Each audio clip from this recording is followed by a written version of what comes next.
योग से अपने लाइफ को हैप्पी बनाना चाहें, योग क्या सिर्फ प्राणायाम आसन ये हैं, या योग खाना सही खाना, विचार वृत्ति पर कंट्रोल करना? सबसे पहले आपको तय करना है कि आप हैं कौन, स्वयं को जानिए। कर्म योग भी योग है मैम, भक्ति योग भी योग है, जिसमें सिर्फ ईश्वर की भक्ति साधना आराधना करना है। इसके अलावा अष्टांग योग जो बड़ा पॉपुलर है, वो सबसे पहले वो योग में आए और यम फॉलो करें। यम का भी 5 हिस्सा है, अहिंसा, सत्य, आस्तेय, ब्रह्मचर्य, परिग्रह। तो महात्मा गांधी ने जीवन पर्यंत योग के, अष्टांग योग के, यम के पहले हिस्से अहिंसा को फॉलो किया, और जब मरना था तो आप बखूबी जानती है कि हिंसा ही उन्हें ले गई। तो हमें योग इस तरीके से स्वीकार करना है, ना कि फिजिकल फिटनेस के फॉर्म में। लोग एक्चुअली शून्यता की ओर बढ़ रहे हैं। शिखर तो मटेरियलिस्टिक को कहते हैं वो, और आप शिखर की ओर बढ़ना चाह रहे हैं। वो शिखर क्या है? एक व्यक्ति था जो लोगों को काटता, मैं भी देख रहा था उसे, लेकिन मैं बहुत आनंदित था, मेरे आंखों में खुशी के आंसू थे। जब वो काट के एक बच्चा हाथ में लेके आया और बोला ये लीजिए आपका बच्चा, तो मैं खुशी के मारे झूम उठा, क्योंकि वो एक डॉक्टर था। अभी तक जितनी भी बातें जब मैं बोल रहा था, तो उस समय सिर्फ एक अपराध ही आप सभी के दिमाग में आ रहा होगा, लेकिन जब मैंने बोला कि वो मेरे हाथ में एक बच्चा रखा, तो आपने सोचा तो गायनेकोलॉजिस्ट था। तुरंत हमारा पर्सपेक्टिव चेंज हो गया। शिखर हमारे लिए तब परिवर्तित हो जाएगा जब हम आध्यात्म मार्ग में होंगे। आध्यात्म मार्ग हमारे शिखर को तय कराता है। अगर सब कुछ प्रारब्ध है और सब कुछ गो विद द फ्लो ही चल रहा है, लेकिन अगर मैं जनता के अनुसार बोलूं तो ये कंफ्यूजन में रहेगा। सब कुछ पहले से लिखा हुआ है, मैं एफर्ट्स ही क्यों करूं? गो विद फ्लो का उदाहरण है अर्जुन। पूरा जीवन बीत गया इन लोगों का, अर्जुन का, पांडवों। इन्होंने पूरी कोशिश की कि चीजें बातचीत से सेटल हो जाए। फ्लो उन्हें युद्ध भूमि तक लाया था। टर्बुलेंट फ्लो जब आता है, जब आपके सामने ऐसा फ्लो आता है कि जब आपको रोकना है, जिस समय ईश्वर आपको रोकने की वो बुद्धि देंगे, अंत में एक समय उफ जरूर आता है हृदय के अंदर से कि ये काम तो मैं गलत करने ही जा रहा हूँ, और वही फ्लो का अंतिम वर्जन होता है जो आपके सामने आता है। 5 प्रवृत्तियों को किस प्रकार हैंडल करें? 5 इंद्रियां, नाक, जीवा, स्किन, त्वचा, जो भी और जीवा इत्यादि है, इंद्रियों के कारण से होने वाले किसी भी कष्ट से वो प्रभावित ना हो। कष्ट का सबसे बड़ा कारक क्या है? एक्सपेक्टेशंस। हमारी अपेक्षाएं पूरे संसार से हैं, सिवाय हमारे। अगर किसी को बहुत गुस्सा आ रहा है, वो योग के द्वारा किस प्रकार अपने शरीर को शांत कर सके कि वो बीमारी बनकर उसके शरीर में कहीं ना अटक जाए। जो पॉजिटिविटी में हो या नेगेटिविटी में हो, अगर वो समतुल्यता में है, अगर इक्विलिब्रियम बनाए हुए है, वो मध्यस्थ गति को बनाए हुए है, तो वो इसका मतलब योगी है। 100 रुपए यदि आपको कोई दे रहा है और अगर आप 90 रुपए के काम को करके देती है, तो फिर क्या ही आप योगी? 100 रुपए कोई दे और 110 रुपए का काम करके यदि आप समाज को लौटाती हैं, फिर आप योगी हैं, क्योंकि 10 जो आपने एक्सेस किया बेसिकली उसके लिए नहीं, अपने स्पिरिचुअल बैंक अकाउंट में आपने ऐड ऑन कर लिया, और फिर देखिए कैसी सेटिस्फैक्शन आपको मिलेगी। नमस्कार। नमस्ते शिवम जी, वैसे तो बहुत सारे पॉडकास्ट्स में आप आ चुके होंगे, तो आपका परिचय ये कह के देना कि आप एक यंगेस्ट योगा इंस्ट्रक्टर, तो मैं खैर नहीं बोलूँगी, उपासक हैं और लोगों तक योग को पहुँचा रहे हैं, अतिशयोक्ति नहीं होगी जी। तो मैं सबसे पहले मेरे दर्शकों को, आपने बहुत सारे पॉडकास्ट्स में अपने प्रेजेंस को शो किया होगा, लेकिन मेरे दर्शक ज़रूर जानना चाहेंगे आपके बारे में, तो थोड़ा सा आप अपने बारे में बताएं। आप कहाँ से हैं, योग से कैसे जुड़े, आपका जीवन के बारे में क्या मिशन है, क्या विजन है, और उस तक पहुँचने के लिए आप क्या क्या कर रहे हैं? देखिए, मेरा नाम शिवम है, मैं आचार्य लिखे जाने योग्य हूँ। आचार्य इसलिए, मैं चाहता तो ये भी कहता डॉक्टर शिवम मिश्र मेरा नाम है, डॉक्टरेट की उपाधि है, तो आचार्य इसलिए क्योंकि जिसका आचरण स्वीकार करने योग्य हो वो आचार्य कहा जा सकता है। और मैं अपने आचरण को सुबह से शाम तक देखता हूँ, तो मुझे लगता है कि मैं आचार्य कहे जाने योग्य हूँ, इसलिए मेरा नाम आचार्य शिवम मिश्र है। मैं योग का साधक हूँ। योग की साधना, जब योग की बात आती है तो योग बहुत विशाल क्षेत्र में चल रहा है। मेरा उद्देश्य भी उसी में एक गिलहरी योगदान देने का है, और जब आप योग की दिशा में आगे बढ़ते हैं तो फिर एक अनंत की यात्रा होती है। शून्य से शिखर की यात्रा है। एक ऐसी यात्रा है जहाँ पे जिस शिखर के पास जाने के बाद आप कभी वापस नहीं आएंगे। कहानी है इस पे, एक परिचय में ही मैं आपको सुनाता हूँ कि शमा और परवाने की हिस्सेदारी चल रही थी, उनका प्रेम चल रहा था। तो मक्खियों से पूछा, मक्खियों ने कहा कि भाई हम भी शमा के जैसे ही, हम भी परवाने के समान ही हैं। तो शाह परवाना ने कहा कि ऐसा नहीं है, ऐसा कैसे हो सकता है? तो बोले ठीक है, चलिए शर्त लगा लीजिए आप, क्योंकि हमारे पास भी पंख है, हम भी उड़ते हैं। तो शाह परवाना यानी जो उसके राजा थे, परवानों के राजा, उन्होंने कहा ठीक है, काम करो, जाओ और जाके प्रकाश देख के आओ, प्रकाश देख के आओ, कहीं मिल जाए तो आके बताना मुझे, तो हम मान लेंगे कि आप भी परवाना हो। मक्खियाँ उड़ी और वापस आई, परवाने भी उड़े और परवाने वापस नहीं आए। मक्खियाँ आई और आके उन्होंने बोला कि प्रकाश हमने देख लिया।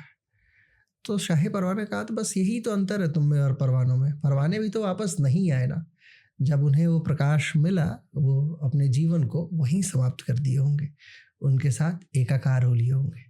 तो जब आप मेरे से पूछती हैं मेरा उद्देश्य क्या है, तो मैं भी उन परवानों के समान हूँ। जिस दिन परम सत्ता प्राप्त होगी फिर वापस पॉडकास्ट पे आने की आवश्यकता ही कहाँ बचेगी। फिर तो कहीं अनंत में शून्य में एक यात्रा चल रही होगी, जिस शून्य के विषय में कोई शून्यता नहीं है, ऐसी शून्यता जिसका कोई वर्णन नहीं है, ऐसी शून्यता मतलब शून्य, क्या शून्य जिसको शून्य कहा जा सके, एक नाम दिया जा सके। तो अनंत की यात्रा है, शून्य से शिखर की यात्रा है, और ये यात्रा बहुत लंबी यात्रा है। तो चल रही है धीरे धीरे धीरे धीरे, जहाँ तक चल सके, जहाँ तक गुरु योग्य समझे ले जाए, यही परिचय है। बहुत अच्छा। और मैं तो बिल्कुल उस शिखर तक ही चली गई थी जहाँ शिव दिखाई दिए। जी और वाकई वहाँ तक जाना ही हम सबकी यात्रा है। जी।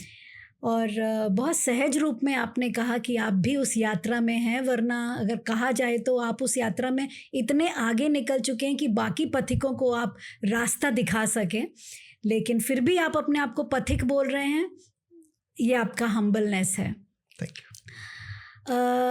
आपने अपनी यात्रा में शून्य से शिखर तक की तो बात की, लेकिन मैं उन शिखरों के नाम भी आपसे सुनना चाहती हूँ कि आपकी योग संस्थान कहाँ कहाँ हैं। देखिए, मतलब ये तो मेटलिस्टिक शिखर है जिस शिखर को आप पूछ रही हैं। मैं वैसे स्पिरिचुअल शिखर की बात कर रहा था। मेटलिस्टिक शिखर SKM योग एक संस्था है जिसे मैं रन करता हूँ, विभिन्न योगाचार्यों की सहायता करता हूँ। वियतनाम हो, दुबई हो, ओमान हो या अन्य यूरोपियन देश हो, तो हर जगह योग शिक्षक है। भारत का तकरीबन अगर 600-650 ज़िले हैं तो मैं 400 से ज़्यादा ज़िलों को क्लेम कर सकता हूँ जहाँ पे मेरे पढ़ाए हुए छात्र निश्चित तौर पे होंगे ही होंगे इस समय एट प्रेजेंट। तो यही उपलब्धियाँ हैं, और ये वैसे वो शिखर नहीं है जिस शिखर की यात्रा की तरफ हम लोग चल रहे हैं। कोशिश ये है, एक बार पूछा गया अंबानी जी से कि ये बताइए आप सचिन में और उसेन बोल्ट में किसको अपना आदर्श मानेंगे। तो अंबानी जी ने उस इंटरव्यू में कहा था कि भाई सचिन लंबे उद्देश्यों के लिए चलते हैं और उसेन बोल्ट 10 सेकंड वाले उद्देश्यों के लिए चलते हैं। मेहनत दोनों की तकरीबन बराबर है। वो 12 घंटे मेहनत करते हैं ग्राउंड पे, 10 सेकंड में जीतना है उन्हें, और वो 12 घंटे मेहनत करना है ताकि एक लंबी पारी खेल पाए, 200, 300, 10,000 लाख जितने भी रन उन्होंने बनाया। अब हमारा भी उद्देश्य ऐसा है। एक्चुअली हमारे भी एक जीवन में उसेन बोल्ट भी है और सचिन तेंदुलकर भी है। हमें तय करना है कि हमारा उद्देश्य कैसा है। शॉर्ट टर्म उद्देश्य 10 सेकंड वाला जो एक दिन के अंदर पूरा हो जाता है, प्रतिदिन का उद्देश्य है कि योग संस्था चले, लोगों तक योग पहुँचे, लोगों तक योग का ज्ञान, उसकी विभूतियाँ जाएँ, लोग योग के प्रति एटलीस्ट आकर्षित हों। और उसी समय में एक लंबा उद्देश्य भी चल रहा है सचिन तेंदुलकर की माफिक, कि धीरे धीरे जिस भी समय मौका मिला झोला उठाए चल दिए हिमालय। कौन सा हिमालय, कैसा हिमालय? वो हिमालय क्या जो केदारनाथ के ऊपर दिखता है सफ़ेद बर्फ की चादर ओढ़े हुए, या वो हिमालय क्या जिसकी बात मेरे गुरुजी करते हैं अपनी पुस्तकों में। तो तमाम तरीके की चीज़ें, तो उन विषयों में आपको इन्वॉल्व होना है। अब आप देखिए कि आप सचिन है कि आप बोल्ट है। आप मतलब जैसे मैं आपको देख पा रही हूँ, मुझे ऐसा लगता है कि आप मेडिटेशन में काफ़ी देर तक बैठते हैं। तो कितना सबसे ज़्यादा समय, लॉन्गेस्ट मेडिटेशन आपका कितने समय तक का रहा था? देखिए, मेडिटेशन के विषय में, मेडिटेशन अष्टांग योग का एक बड़ा महत्वपूर्ण हिस्सा है। और पतंजलि जब मेडिटेशन की बात करते हैं तो सबसे पहले वो समाधि पाद में यही सारी चीज़ें लिखते हैं कि संप्रज्ञात समाधि हो, असंप्रज्ञात समाधि हो, सविकल्प निर्विकल्प के तौर पे भी जानी जाती है। उसी के जस्ट शुरुआती कंडीशन का नाम मेडिटेशन है। मेडिटेशन विचार शून्यता का नाम है। अगर मैं मेडिटेशन में बैठूं और मैं ये आपको बता पाऊँ कि एक्चुअली मैंने क्या किस चीज़ का मेडिटेशन किया और कितने समय तक मेडिटेशन किया, तो वो एक गलत जवाब होगा। विचार शून्यता है, एब्सोल्यूट थॉटलेसनेस है, मतलब वैचारिक शून्यता बिल्कुल शून्य है। हाँ, ये निश्चित है कि अगर जिस समय, जिस घड़ी को दुनिया जानती है, एक्चुअली दार्शनिक भाव में हम लोग तो दार्शनिक हैं, तो प्रश्न यही आता है कि क्या टाइम कॉन्टिन्यूअस है या डिस्क्रीट है। तो टाइम को अगर हम कॉन्टिन्यूस मान के उत्तर देवें तो घंटा, 2 घंटा, 2.5 घंटा बड़ा आसान है हमारे लिए बैठ पाना। 2 घंटा तो मिनिमम मान लीजिए। डिस्क्रीट मान के मैं बैठूं तो कौन से समय का जवाब दूं मैं आपको, उस समय मतलब किस एंगल से ये जवाब दूं मैं एक योगी होने के नाते, कि मैं भारतीय समय अनुसार बैठ रहा हूँ, पृथ्वी के समय अनुसार बैठ रहा हूँ, सेकंड के हिसाब से बैठ रहा हूँ। जिस सेकंड को वैज्ञानिकों ने बताया कि प्लेटिनम इरिडियम 91, 92, 63, 17, 70 बार कंपन करती है, 1 सेकंड कहला जाता है। 10 अंकों तक बिल्कुल एब्सोल्यूट कैलकुलेशन है विज्ञान की, बावजूद इसके प्रकाश वर्षीय गणना में समय डिस्क्रीट हो जाता है। तो मैं कौन से समय का जवाब दूँ? दार्शनिकों के लिए किसी भी मुद्दे पे बिल्कुल टू द पॉइंट पहुंच पाना, ये उनके दर्शन की सबसे बड़ी बेइज्जती है कि मैं कहाँ पहुँचूँ। तो सारी चीज़ें गलत ही साबित होंगी, इसलिए कोशिश रहती है कि गलत भी ना निकले। अहिंसा, सत्य, आस्तेय, ब्रह्मचर्य, परिग्रह, यही यम है। उसमें एक अपेक्षा, एक शब्द है सत्य। अब सत्य में सत्यम ब्रूयात प्रियम ब्रूयात, सत्य बोलूँगा प्रिय बोलूँगा, लेकिन कितना प्रिय बोलूँ मुद्दा ये भी। दार्शनिक होऊंगा प्रिय बोलूँगा तो चीज़ें ख़राब हो जाएंगी, फिर मैं दार्शनिक नहीं रहा। योग के तौर पे मैं आपके सामने बैठा हूँ और फिर मैं बताऊँगा कि नहीं इस समय ऐसा है, तो फिर इसलिए बेहतर है कि मैं आपके हिसाब से उत्तर दे दूँ सिंपल सा कि 2 घंटा बहुत आसान है। लेकिन चूंकि आप विद्वान हैं, विदुषी हैं, आप समझ पाएंगे। अगर आपकी जगह पे कोई और होता, आपकी ऑडियंस भी पता नहीं कितने लोग देखें, अलग अलग लोग देखेंगे, तो जो इस सेगमेंट का होएगा they knows better about it कि मैं किस विषय की बात कर रहा हूँ। लेकिन जो जिसके लिए आपने पूछा समय क्या है, मैंने उत्तर दे दिया 2 घंटे। उत्तर मतलब बहुविकल्पीय प्रश्न है तो 2 घंटे, और यदि विस्तृत प्रश्न है तो फिर तो लंबी यात्रा है इस पर। जी नहीं, आपने आंसर बिल्कुल सही दिया, एक दार्शनिक की तरीके से ही दिया। मेरा प्रश्न पूछने के पीछे का अभिप्राय ये था कि जो आप शून्यता से शिखर की ओर की बात कर रहे हैं, लोग एक्चुअली शून्यता की ओर बढ़ रहे हैं। शिखर तो मटेरियलिस्टिक को कहते हैं वो, और आप शिखर की ओर बढ़ना चाह रहे हैं। वो शिखर क्या है? ज्ञान का शिखर, या मटेरियलिस्टिक शिखर, या फिर से शिखर से शून्यता की ओर जाने का? मतलब कहते हैं ना कि आप जब तक एक पीक तक नहीं पहुंचेंगे कि ओह यहाँ तक पा लिया, अब कुछ भी नहीं है, तो वो शिखर है क्या ये? क्योंकि एक्चुअली में जब हम लोग बात करते हैं मेडिटेशन की, तो हम लोग सब कहते हैं 0 लिमिट, हमें उस शून्यता तक पहुंचना है।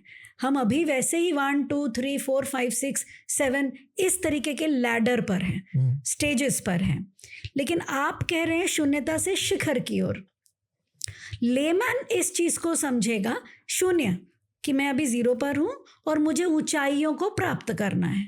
आपने मटेरियलिस्टिकली बहुत सारी चीज़ें प्राप्त कर ली, तो अगर कोई आपसे इंस्पायर होकर के बोलेगा अरे इन्होंने तो वियतनाम में भी खोल लिया, दुबई ओमान में भी खोल लिया, 450 जिले में इनके स्टूडेंट्स हैं, तो ये तो ऑलरेडी शिखर की ओर मूव कर रहे हैं।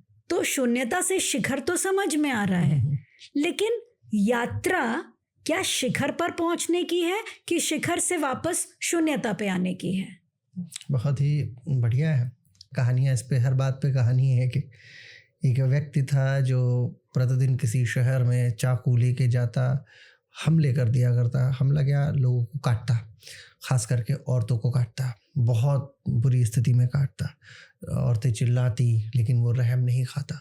4 लोग खड़े होकर उसे देखते लेकिन फिर भी वो रहम नहीं खाता। नीले रंग की परिधान में काटता, कई बार तो बंद कमरों में काटता। एक दिन वो काट रहा था, मैं भी देख रहा था उसे, लेकिन मैं बहुत आह्लादित था, आनंदित था। मेरे आंखों में खुशी के आंसू थे, क्योंकि थोड़े ही देर के बाद जब वो काट के एक बच्चा हाथ में लेके आया और बोला ये लीजिए आपका बच्चा, तो मैं खुशी के मारे झूम उठा, क्योंकि वो एक डॉक्टर था। आप समझिए मैं क्या कहना चाह रहा हूँ। मैं सिर्फ ये समझाना चाह रहा हूँ कि पर्सपेक्टिव, जब शून्य और शिखर की बात हो रही है तो हमारा शिखर मेटरलिज्म है, क्योंकि हम उसे उसी तौर पे स्वीकार कर चुके हैं। अभी तक जितनी भी बातें, जब मैं बोल रहा था एक व्यक्ति था जो काटता था, तो उस समय सिर्फ एक अपराधी आप सभी के दिमाग में आ रहा होगा। लेकिन जब मैंने बोला कि वो मेरे हाथ में एक बच्चा रखा, तो आपने सोचा ओह वो तो गायनाकोलॉजिस्ट था। यानी कि ये गायनाकोलॉजी जो सारे कार्य कर रहा था, तुरंत हमारा पर्सपेक्टिव चेंज हो गया। शिखर हमारे लिए तब परिवर्तित हो जाएगा जब हम आध्यात्म मार्ग में होंगे। आध्यात्म मार्ग हमारे शिखर को तय कराता है। शिखर, एक बात हमेशा याद रखिए, ये कोई मंजिल नहीं, एक शिखर एक मंजिल नहीं, एक ऐसी प्रोसेस है जो मतलब कॉन्टिन्यूअस है। ये समस्त नेचर ब्रह्मांड हमेशा चलायमान है, कभी भी वो रुक नहीं सकता। हम मेडिटेशन में ये बोलते हैं कि मन को शांत करो, मन को रोक लो, एब्सोल्युटली नॉट। कभी भी ये नहीं होना चाहिए। मन, शरीर, आत्मा, बुद्धि, चित्त, अहंकार, ये सब चलायमान विषय वृत्ति है, और इसके चलायमान प्रवृत्ति को जब आप लेते हैं, अंतरंग में अपने समायोजित करते हैं और कंटिन्यू चलते चलते चले आते हैं किधर? आध्यात्मिकता की तरफ। कौन सा शिखर? आध्यात्मिक शिखर। कौन सी उन्नति? आध्यात्मिक उन्नति। कैसा ईश्वर? ऐसा ईश्वर जिसकी परिकल्पनाओं के संदर्भ में ईश्वर आपके सामने स्वयं खड़ा होकर बोले। कौन सा ईश्वर? ऐसा ईश्वर जो प्रहलाद प्राप्त करता है। कौन सा ईश्वर? ऐसा ईश्वर जिससे सिद्धियां प्राप्त की हुई प्रहलाद की बुआ कभी उस सिद्धियों का उपयोग नहीं कर पाती है। उसे आशीर्वाद प्राप्त होता है कि होली में वो होलिका या अग्नि में नहीं जल सकती, लेकिन फिर भी वो सिद्धियां धूमिल हो जाती है। कौन सा ईश्वर? ऐसा ईश्वर जिसको जब रावण लिख रहा होता है, तो जब तांडव लिख रहा है तो उसमें वो कहता है शिव से कि मैं नहीं जानता कि मेरे दिमाग में क्या चल रहा है, मुझे नहीं पता कि तुम कौन हो, कैसे हो, ईश्वर हो, तमाम चीज़ें, लेकिन मैं ये ज़रूर जानता हूँ कि मुझे तुम में समायोजित हो जाना है। जब आध्यात्मिकता होती है तो ये वही रावण है जो बड़े आराम से जाता है और हिमालय उठा लेता है। ये वही रावण है जिसके चलने से पृथ्वी कांपती है। जब ये आध्यात्मिक हो जाता है, जब इसकी आध्यात्मिकता पुरजोर अपने ऊंचाइयों को प्राप्त कर रही है। लेकिन जब यही रावण अपने ईगो में आता है, अपने मेटलिज्म में आता है, अपनी सोने की लंका में आता है, तो आया हुआ एक छोटा सा वानर अंगद उसके पैर को भी उठा पाने में दुर्बल साबित होती है पूरी की पूरी उसकी सेना। तो बात सिर्फ इतनी है कि आपका शिखर है क्या, किस शिखर को आप प्राप्त करना चाहते हैं। मेटरलिज्म यदि किसी के दिमाग में है तो वो वैसे ही क्या कहानी के जैसे वो डॉक्टर है, उसके दिमाग में ये है कि नहीं मेटरलिज्म चल रहा है, मेटरलिज्म चल रहा है, मुझे ये प्राप्त करना है। 200 सेंटर्स ओपन करने का तात्पर्य सिर्फ ये है कि मैं ये बता सकूं कि हाँ, योग हर जिले, हर गांव, हर व्यक्ति तक पहुंच जाए, एटलीस्ट एक स्पार्क शुरू किया जा सके। काशी से हूँ मैं, काशी विश्व का सबसे पुराना शहर है, तो सबसे पहले कोई तो आया होगा जो वहाँ पे एक स्पार्क जला के गया होगा। आज भी काशी वैसे ही प्रज्वलित है, ऐसे ही दैदीप्यमान है। तो वो दैदीप्यता हम अन्य शहरों में प्राप्त क्यों नहीं कर पाते? हमारे पास में वो विभूतियाँ क्यों नहीं स्थापित हो पाती हैं? इसलिए क्योंकि हमारी कोई शिखर की यात्रा ही नहीं। और शून्यता, कौन सी शून्यता? मैं कहता हूँ शून्यता में भी अगर आप प्रायोजित हो जाते हैं। आप ये देखिए, संत रैदास थे, संत रैदास जूता सिया करते थे और बड़े योगी नहीं थे, कोई योग पाठ नहीं करते थे, लेकिन महिला आई, उसने बोला मेरा कंगन खो गया, पता नहीं कैसी माँ गंगा है। तो उन्होंने अपने कटौती में हाथ डाला और निकाल के कंगन दे दिया। माँ, ये है क्या तुम्हारा कंगन? वो महिला आश्चर्यचकित हो गई। बहुत फेमस एक कहानी है इस पे कि मन चंगा तो कटौती में गंगा। तब कटौती में गंगा आई, कैसे आई? क्योंकि वो योगी थे। विष्णु ने सारे नियम कायदों को तोड़ दिया। ब्रह्मा के काउंटर पार्ट है विष्णु, लेकिन सारे नियम कायदों को तोड़ दिया। जब बात प्रहलाद की आई तो नरसिंह अवतार इस बात का जबरदस्त उदाहरण है कि एक छोटा सा बच्चा भी अगर चाहे तो ईश्वर को प्राप्त कर सकता है। तो शून्यता भी बहुत शानदार है, शिखर की यात्रा भी बहुत शानदार है। हाँ, शून्यता किसके लिए? जो कर्मयोगी है। शिखर किसको प्राप्त करना है? जो उस दिशा को जानता है। अगर आप कोई चीज़ जान चुके हैं तो आप उसकी तरफ अग्रसर हो जाइए। नहीं जानते हैं तब तक तो आप मोह माया में भटक ही रहे हो। धीरे धीरे जब समय आएगा तो ईश्वर स्वतः आपको उस दिशा में प्रणीत कर लेंगे। और इस पॉडकास्ट को भी वही सुन पाएगा, मतलब यहाँ तक जो पहुँचेगा वो वही पहुँच पाएगा जिसका इंटेंशन यहाँ तक का होगा, जिसको ईश्वर पुश करके ला रहे होंगे। फिर आगे उसका मार्ग प्रशस्त हो जाएगा। हो सकता है कि कोई वाणी आपसे निकले, कोई मेरे से निकले, जो उसके काम में आए, उसी के लिए हम शूट कर रहे हो। तो ईश्वर की सारी चीज़ है, ये सब वेल प्लान्ड है, अपने हिसाब से फ्लो चल रही है। मैं हमेशा ये बात कहता हूँ, अनुगच्छतम प्रवाह, गो विथ फ्लो को मत छोड़िए। फ्लो अगर कहता है ये कर लो, ये कर लो, अपना एफर्ट लगा के फ्लो को मत तोड़िए। यही आपको शून्यता में ले जाएगा, यही शिखर में ले जाएगा। डिपेंड्स कि किधर आपको जाना है। काफ़ी सारी चीज़ें मिल गई आपके इस उत्तर से। फ्री विल मिल गया जी, free will, concept of free will तो बहुत ही famous concept of free will भी मिल गया। और शून्यता और शिखर की परिभाषा बिल्कुल उल्टी कर दी आपने, एकदम ऑपोजिट। शून्यता को आपने मोह माया बोला और शिखर को आध्यात्म। That is really very nice, जो कि होता नहीं है। इंसान हमेशा ऑपोजिट ही समझता है। ये सारी बातें मैं समझती हूँ, लेकिन अगर मैं एक लेमैन तरीके से पूछूं कि गो विद द फ्लो, अब गो विद द फ्लो तो सभी कर रहे हैं। कौन है जो गो विद द फ्लो में नहीं चल रहा है?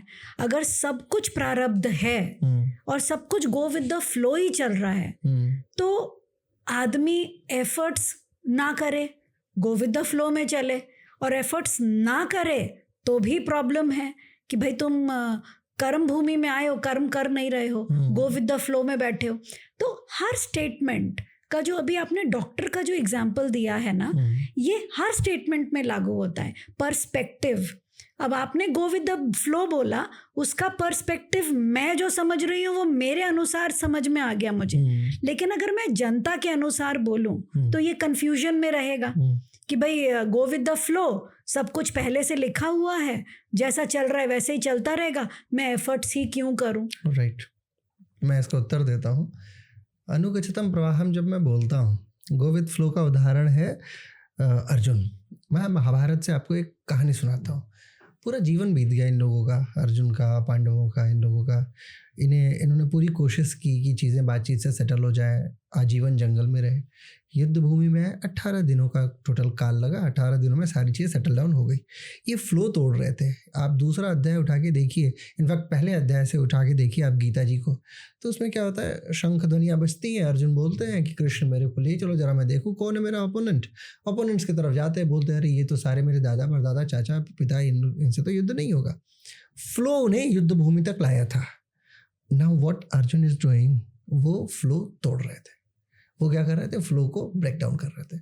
अब वहाँ पे, अब ये लेमैन को समझ में आ जाएगी ये बात कि अगर कोई फ्लो आपको, जैसे मेरे को आपके पास आना है, ये समय डिसाइड हुआ कि मुझे आपके पास आना है। अब इस आने के समय अंतराल में यदि मैं अपने एफर्ट्स लगा के और इसे किसी तरीके से डाइवर्ट करने की पुरजोर कोशिश करता हूँ, तो मैं फ्लो तोड़ रहा हूँ। फ्लो मुझे पुश करेगा, फ्लो मुझे अप्रोच करेगा, फ्लो मेरे को लेके जाएगा उस दिशा की तरफ।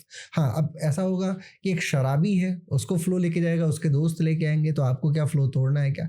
टर्बुलेंट फ्लो जब आता है, जब आपके सामने ऐसा फ्लो आता है कि जब आपको रोकना है, जिस समय ईश्वर आपको रोकने की वो बुद्धि देंगे, आप हमेशा ये देखिएगा, चाहे कोई कितना भी बड़ा शराबी क्यों ना हो, मैम, कोई कितना भी बड़ा उपद्रवी क्यों ना हो, कोई कितना भी बड़ा आदमखोर टाइप का व्यक्ति क्यों ना हो, अंत में एक समय उफ जरूर आता है हृदय के अंदर से कि ये काम तो मैं गलत करने ही जा रहा हूँ। और वही फ्लो का अंतिम वर्जन होता है जो आपके सामने आता है। उसके बाद फ्लो आपको कभी नहीं कहता। आप हमेशा देखिए ना, आप हमेशा, आपको क्या करता है, आइसक्रीम खाने का मन हो रहा है, बाहर जाने का मन हो रहा है, घूमने का मन हो रहा है, ये सारी चीज़ें मन करा रहा है। आत्मा कभी तृप्त नहीं हो रही है आपकी इन चीज़ों से। कभी आप बाहर से गर्मी में आइए, ठंडक में आप पानी पीजिए, देखिए आत्मा तृप्त होगी, आपको ऐसा लगेगा हाँ हाँ क्या आनंद मिला मुझे, आत्मा तृप्त हुई। उसमें मन तृप्त नहीं होता मैम। तो आपको मन और आत्मा के संदर्भ को सोचिए। आप एक बात और मैं बताता हूँ, हर व्यक्ति के अंदर 5 वर्जन एक व्यक्ति का है। हर व्यक्ति के अंदर मन एक समय सोच रहा है, एक समय बुद्धि सोच रही है, चित्त एक समय सोच रहा है, अहंकार एक समय सोच रहा है ना, एक समय आत्मा सोच रही है। अब आप देखिए कि मैं किससे बात कर रहा हूँ, मेरा कौन इसमें प्रभावी है, मन, बुद्धि, चित्त, आत्मा, अहंकार। इन सारों को अगर आप हटा देंगे ना, इन सारों को में आप जस्टिफाई कीजिए। अगर आपका मन आपको लीड कर रहा है, मन उस समय है घोड़े के ऊपर है बैठा हुआ और वो आपको ड्राइव कर रहा है, लेके जा रहा है आगे, तो निश्चित तौर पर आप ये मान लीजिए कि आप फ्लो की तरफ नहीं जा रहे हैं। फ्लो हमेशा कंस्ट्रक्टिव होगा, डिस्ट्रक्टिव नहीं होगा। एक बात। दूसरी चीज, हमेशा एक और आपको बहुत अच्छा उदाहरण देता हूं, किसी भी काम को करने के लिए यदि ऊर्जा का अपव्यय हो रहा है, अपव्यय यानी व्यय हो रही है, ऊर्जा लग रही है, that means it is a constructive flow. जो चीज स्वतः चलायमान है, दैदीप्यमान है, दृश्यमान है, स्वतः प्रणीत है, वो फ्लो नहीं है, वो परमानेंट है। इस ब्रह्मांड में कुछ चीजें परमानेंट है और कुछ चीजों के लिए ऊर्जा की आवश्यकता होती है। Let me give an example. इस कमरे में प्रकाश आ रहा है, उसके लिए ऊर्जा की आवश्यकता है। ये लाइट्स जल रही हैं, चलिए नहीं है तो सूरज देवता जल रहे हैं, सूरज देवता भी, उनकी भी आयु तय है 4 मिलियन ईयर। इसके उपरांत 4-4.5 मिलियन अरब जो भी है जियोग्राफी वाले लोग जानते होंगे, उसके बाद भी सूर्य ब्लैक होल में परिवर्तित हो जाएंगे, फिर कोई दूसरा सूर्य चमकेगा। यानी कि प्रकाश को लाने के लिए हमेशा ऊर्जा एक सोर्स होएगा।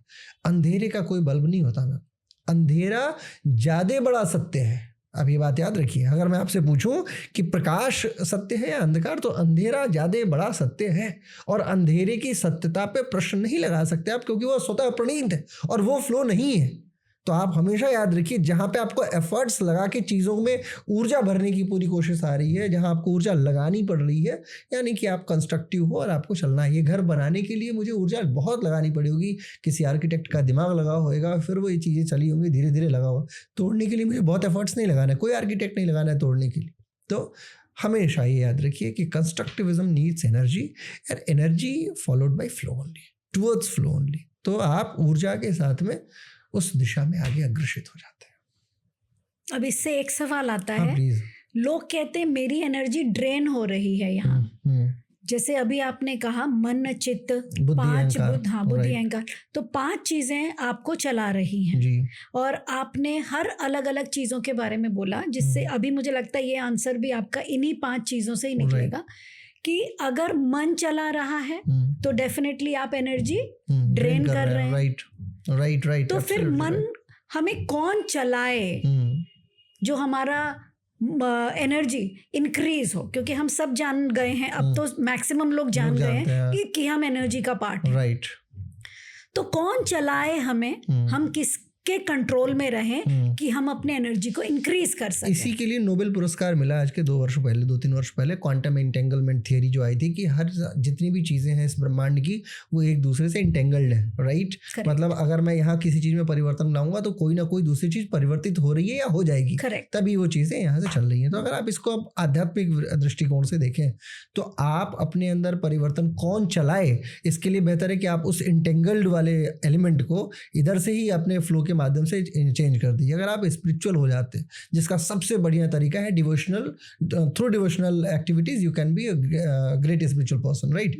तो आप डिवोशंस की तरफ चले जाइए, स्पिरिचुअलिटी की तरफ चले जाइए। स्पिरिचुअलिटी लीड करना शुरू कर देगी तुरंत, और वो इंटेंगल करना शुरू कर देगी, जिसको हम क्या बोलते हैं कि पापो हम पाप कर्मा हम। जब मैं शिव की आराधना करता हूँ तो मैं पापी हूँ और मेरा काम है पाप करना, लेकिन मुझे कौन इंटेंगल करेगा? It's you only, no. So Shiva की तरफ हम उन्मुख हो जाए, हम विष्णु की तरफ उन्मुख हो रहे हैं, हम किसी ऐसी शक्ति की तरफ उन्मुख हो जाए जिसको हम अपना मूल माने, तो वो हमें इंटेंगल करना शुरू कर देती है। तो सबसे सिंपल तरीका आप देखिए, अस्पतालों में मूर्तियां लगाई रहती हैं, लोग जाते हैं, रिक्वेस्ट करते हैं। कई बार ऐसा होता है कि अस्पताल की मूर्तियां सुन लेती हैं, कई बार ऐसा होता है कि किसी चीज से हम मांगे वो चीजें सुन लेती है, तो उसकी ऊर्जा हमारे साथ कार्य करने लगती है। कौन चलाए? ऐसा नहीं है कि मन है आपके शरीर में तो वो दुश्मन ही है, ऐसा नहीं है। मन के संदर्भ में चाहे जितने उपनिषद हैं, इसके इनकर प्रश्न मुंडक, मांडुक्य, छांदोग्य, ऐतरेय, ब्रह्मा, बृहदारण्यक, इन सबको उठा के आप देख लीजिए। सारे उपनिषदों ने ये कहा है कि ये मन, ये बुद्धि, ये चित्त, ये अहंकार उस परम सत्ता को जान ही नहीं सकती।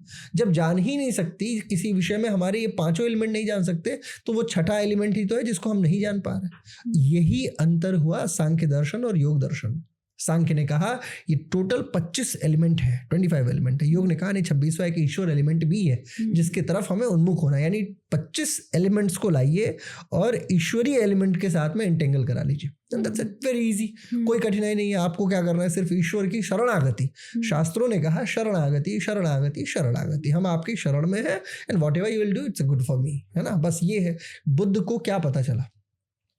निरंजना नदी के किनारे, फल्गु के किनारे बैठे बैठे 6 वर्ष तक की साधना, क्या प्राप्त चला उन्हें? क्या पता चला ऐसा कि वो बोले कि अब तो मैं बुद्ध हो गया हूँ? सिद्धार्थ से बुद्ध, वो सिर्फ एक बुद्धि की एक ऐसी यात्रा जो बुद्ध बना दे। तो आप में भी एक बुद्ध है। अगर आपकी बुद्धि उस स्तर तक पहुंच जाए जहाँ पे शुद्धो बुद्धो निसंसार माया, जहाँ पे आप इन चीज़ों को स्वीकार करने लगे, तो आप ये समझ लीजिए कि आप ही बुद्ध है। तो बुद्ध की समाधि यही है। आप शास्त्रीय विधि की समाधि को देखिए तो आप देखेंगे कि किताबें तो बहुत अलग समाधि कहती हैं, लेकिन बुद्ध की समाधि सर्वथा अलग है। आप जाके महावीर जैन की समाधि देखिए, उनकी समाधि सर्वथा अलग है। तो ऐसा अलगावपन कहाँ से आता है? वो यही, जब आपको ये बात समझ में आ जाए कि actually we all are entangled towards someone, towards something, right? तो अगर आप ईश्वरीय चेतना को समझने लग जाए, वो ऐसा नहीं है कि वो किसी स्वरूप में आएंगे, ऐसा भी नहीं है कि वो आएंगे आपके सामने और बोलेंगे ठीक है मैं विष्णु हूँ, ये आशीर्वाद लो। ना, इंटेंगल्ड है। आप अपने कार्य को कीजिए, कर्मण्येवाधिकारस्ते मा फलेषु कदाचन। वो सारी चीजें उसी लय पे आगे बढ़ती चलती चली जाएंगी। ये है। मतलब बातें तो बिल्कुल समझ में आ गई है कि एंटेंगल्ड समझ आ गया है कि हाँ बिल्कुल सेम सोर्स है, सेम सोर्स है, तो एंटेंगलमेंट तो हो गई डेफिनेटली, वो तो समझ में आ गया मुझे। और एनर्जी भी जो आपने बोली, वो जो 5 चीज़ें, वो भी मुझे समझ में आ गई कि अगर हम बुद्धि के अनुसार चलें तो ज़्यादा अच्छा रहेगा, क्योंकि उसी से हम बुद्ध बन सकते हैं। बुद्धि ही बुद्ध बनाएगी, बुद्धि ही बुद्ध बनाएगी। तो वो जो 5 चीज़ें हैं उसमें से चित्त, अहंकार, मन को हटा करके अगर हम बुद्धि को यूज़ करें तो वो ज़्यादा फायदेमंद होगा। हाँ, और ये दिन के 24 घंटों में आप ये समझिए कि 5 चीज़ का उपयोग होता रहता है। कभी आपका अहंकार आपके सामने आके आड़े आएगा कि नहीं ये कैसे बोल दिया मेरे को। कभी आपका चित्त सोचेगा कि क्या, जैसे किसी को याद कर रहा है। इसीलिए तो चितवन कहा जाता है कृष्ण को। चितवन, वो हमारे चितवन में आके, है ना, चित्त की गतिविधियों में तल्लीन रहे, मेरे दिमाग में हमेशा बने रहे। चितवन की गतिविधियां हैं। मन से जो चलता है मैडम, उसको मन चला बोला जाता है ना। मन चला एक नकारात्मक शब्द है। तो मन चला क्यों बोला कि मन चला छेड़ रहा था, मन चला ऐसे कर रहा था, क्यों बोलते? क्योंकि मन से चलने वाला व्यक्ति कभी उचित नहीं चल सकता। अंग्रेजी के एक बड़े विद्वान हुए, उनकी काफ़ी सारी कविताएं फेमस हुई, यूके के विद्वान थे। उन्होंने लिखा कि देखिए, बुद्धि को भी 2 शब्दों में डिफाइन किया जा सकता है। एक होता है क्लेवर और एक होता है वाइज, राइट। एक ही बुद्धिमान व्यक्ति जो होता है वो क्लेवर भी हो सकता है और वाइज भी हो सकता है।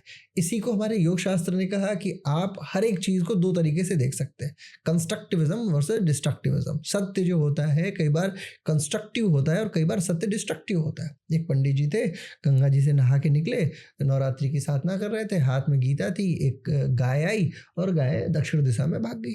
थोड़ी देर आगे चले, एक कसाई आया, हाथ में तलवार लिए, पूछा पंडित जी बताओ गाय कहाँ गई। अब पंडित जी बहुत परेशान हो गए, क्या करें? वो सत्य बोल दें कि गाय दक्षिण दिशा में गई तो परेशान, क्योंकि सत्य तो बोलना ही है।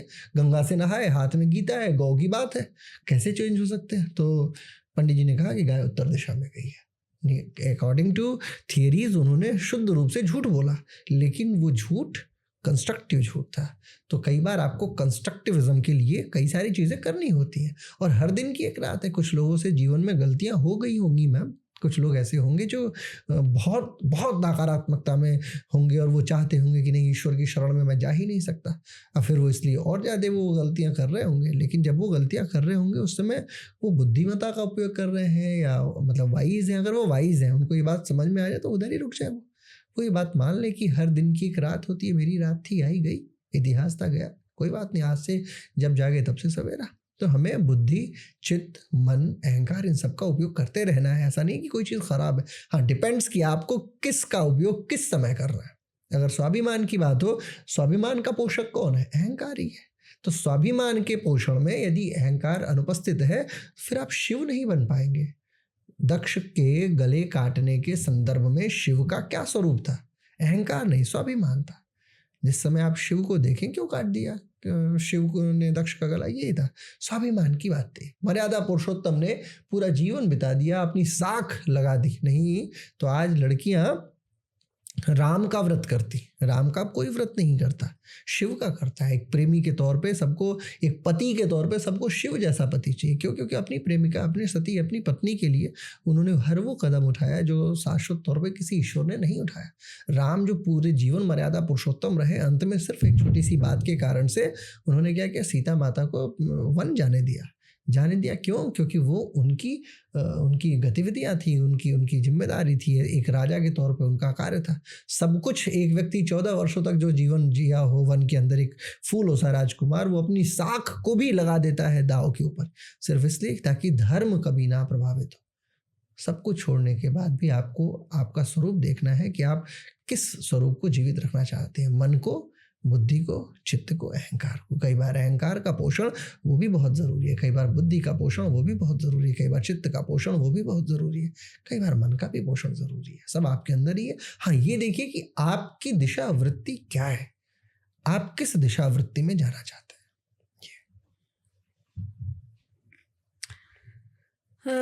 इससे समझ में तो ये आया कि अगर आप किसी भी वृत्ति में जाते हैं, राइट, और उस वृत्ति की वजह से हो सकता है कुछ समय के लिए दिग्भ्रमित हो जाएं, राइट, थोड़ा नीचे भी आ जाएं, तो गिल्ट में नहीं जाइए। गिल्ट में नहीं जाइए। मेरा यही शब्द मैं ढूंढना चाह रहा था। पतंजलि कहते हैं वृत्त्यः पंचदया क्लिष्टः क्लिष्टः। पतंजलि कहते हैं कि क्लिष्ट और अक्लिष्ट, यानी कंस्ट्रक्टिव भी है, यानी अच्छी भी है और बुरी भी है, अक्लिष्ट भी है। प्रमाण विपर्य विकल्प निद्रा स्मृत्या। अब वो ये कहते हैं कि प्रमाण भी है एक वृत्ति, हो सकता है प्रमाण लेने की इच्छा, जैसे मैं बोलूं कि मैं IAS ऑफिसर हूं तो प्रमाण आप मांग सकती हैं कि कैसे मैं IAS ऑफिसर हूं, तो प्रमाण लेना कंस्ट्रक्टिव भी हो सकता है। और कई बार आपको पुलिस वाला पकड़ ले, बोले मैं IPS हूँ, आपने बोल दिया प्रमाण दिखाओ, तो 2 महीना और ज्यादा जेल में रखेगा, है ना। तो वो उस समय अक्लिष्ट वृत्ति भी हो सकती है, क्लिष्ट और अक्लिष्ट, कंस्ट्रक्टिव और डिस्ट्रक्टिव। अगर आप सिंपल शब्दों में मैं कहूँ तो ये हो सकता है। प्रमाण, विपर्य, विकल्प, निद्रा, स्मृतियाँ, ये सब कंस्ट्रक्टिव डिस्ट्रक्टिव दोनों हो सकती है। In the end, at the end आपको क्या करना है, गिल्ट में नहीं जाना है। जो हो गया सो हो गया। अब क्या चल रहा है, जब जागे तब से सवेरा, है ना। 9 बजे जागे तो भी सवेरा, 11 बजे जागे तो भी सवेरा, कोई बात नहीं, सवेरा तो सवेरा। अब सूरज थोड़ी अपनी चीज़ों को परिवर्तित करेगा, और ना ही आप करा पाएंगे, लेकिन ये ज़रूर है कि हो सकता है कि आप रात के 11 बजे तक अपने कार्य को कर जाए। ये सारी आपकी योग्यता के ऊपर है, आप किस दिशा में जाएं।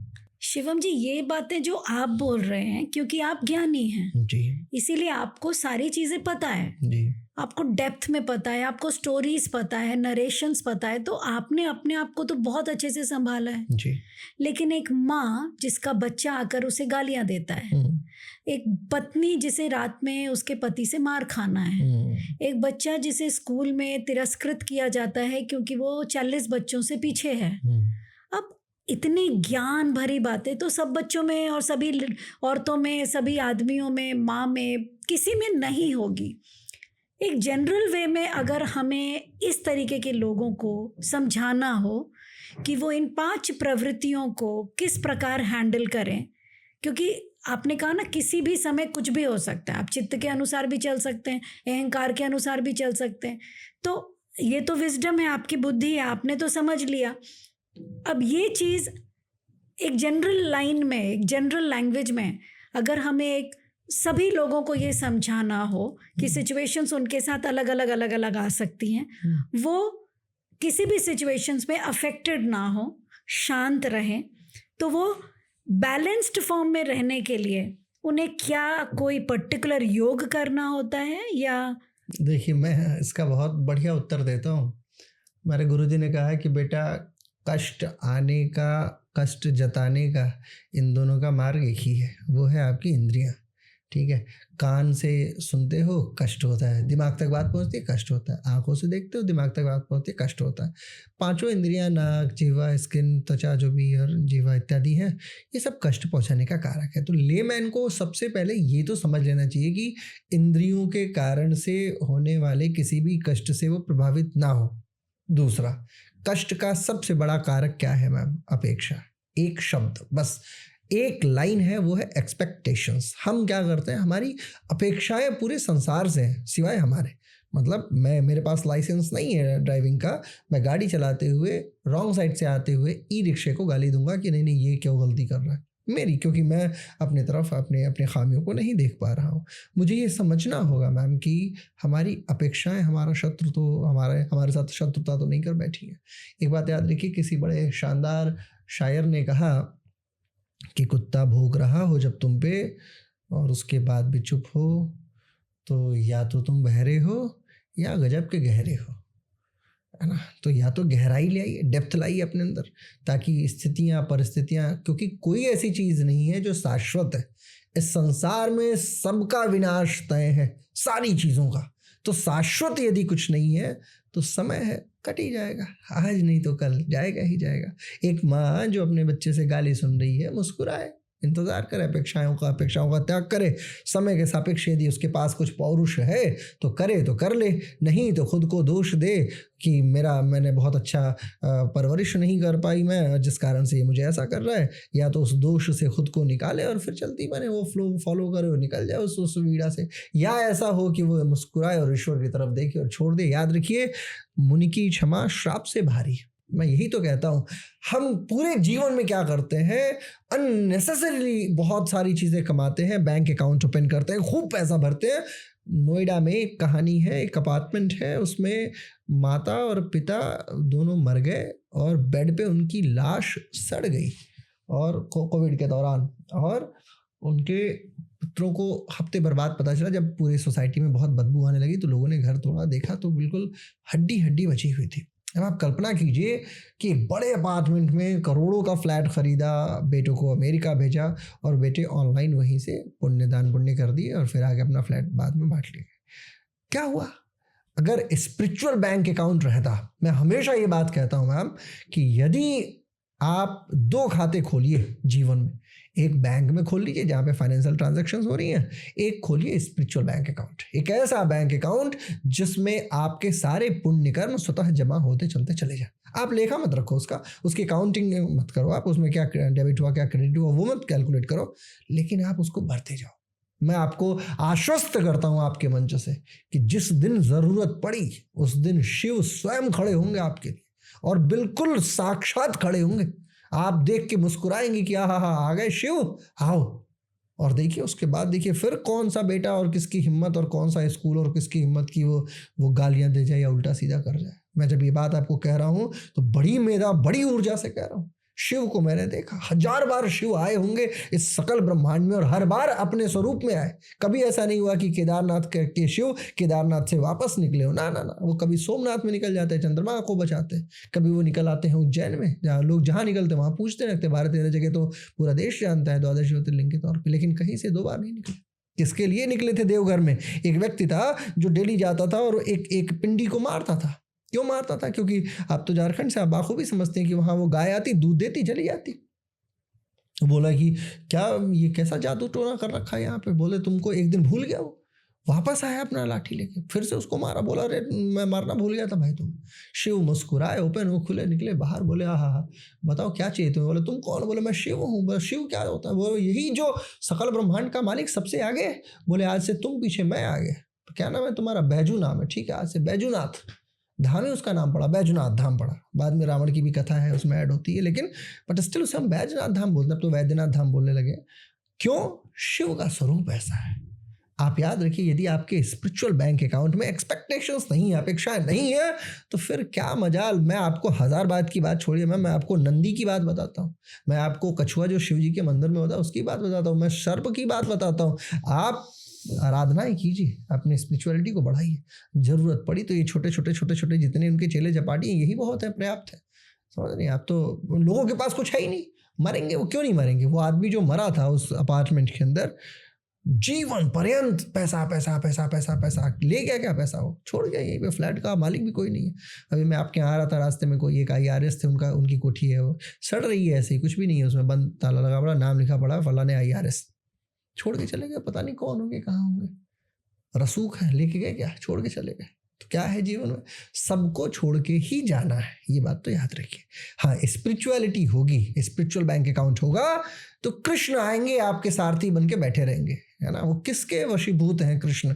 अर्जुन के पास ऐसा क्या है सिवाय प्रेम के? उनके पास तो कुछ भी नहीं, सिर्फ प्रेम है जो वो कृष्ण को लुटा पाते हैं। जब ये देखते हैं कि मैं हार जाऊंगा, जब ये नहीं जानते कि कृष्ण कौन है, तब भी वो पूरी चतुरंगिणी सेना का त्याग कर देते। बोले नहीं मेरा प्रेमी मेरे साथ है, फिर दुनिया की क्या बेसात। और फिर कृष्ण शक्तिशाली हो या ना हो मैडम, प्रेम बड़ा शक्तिशाली होता। मैं हमेशा कहता हूं कि गुरु शक्तिशाली हो या ना हो, गुरुपद बड़ा शक्तिशाली होता।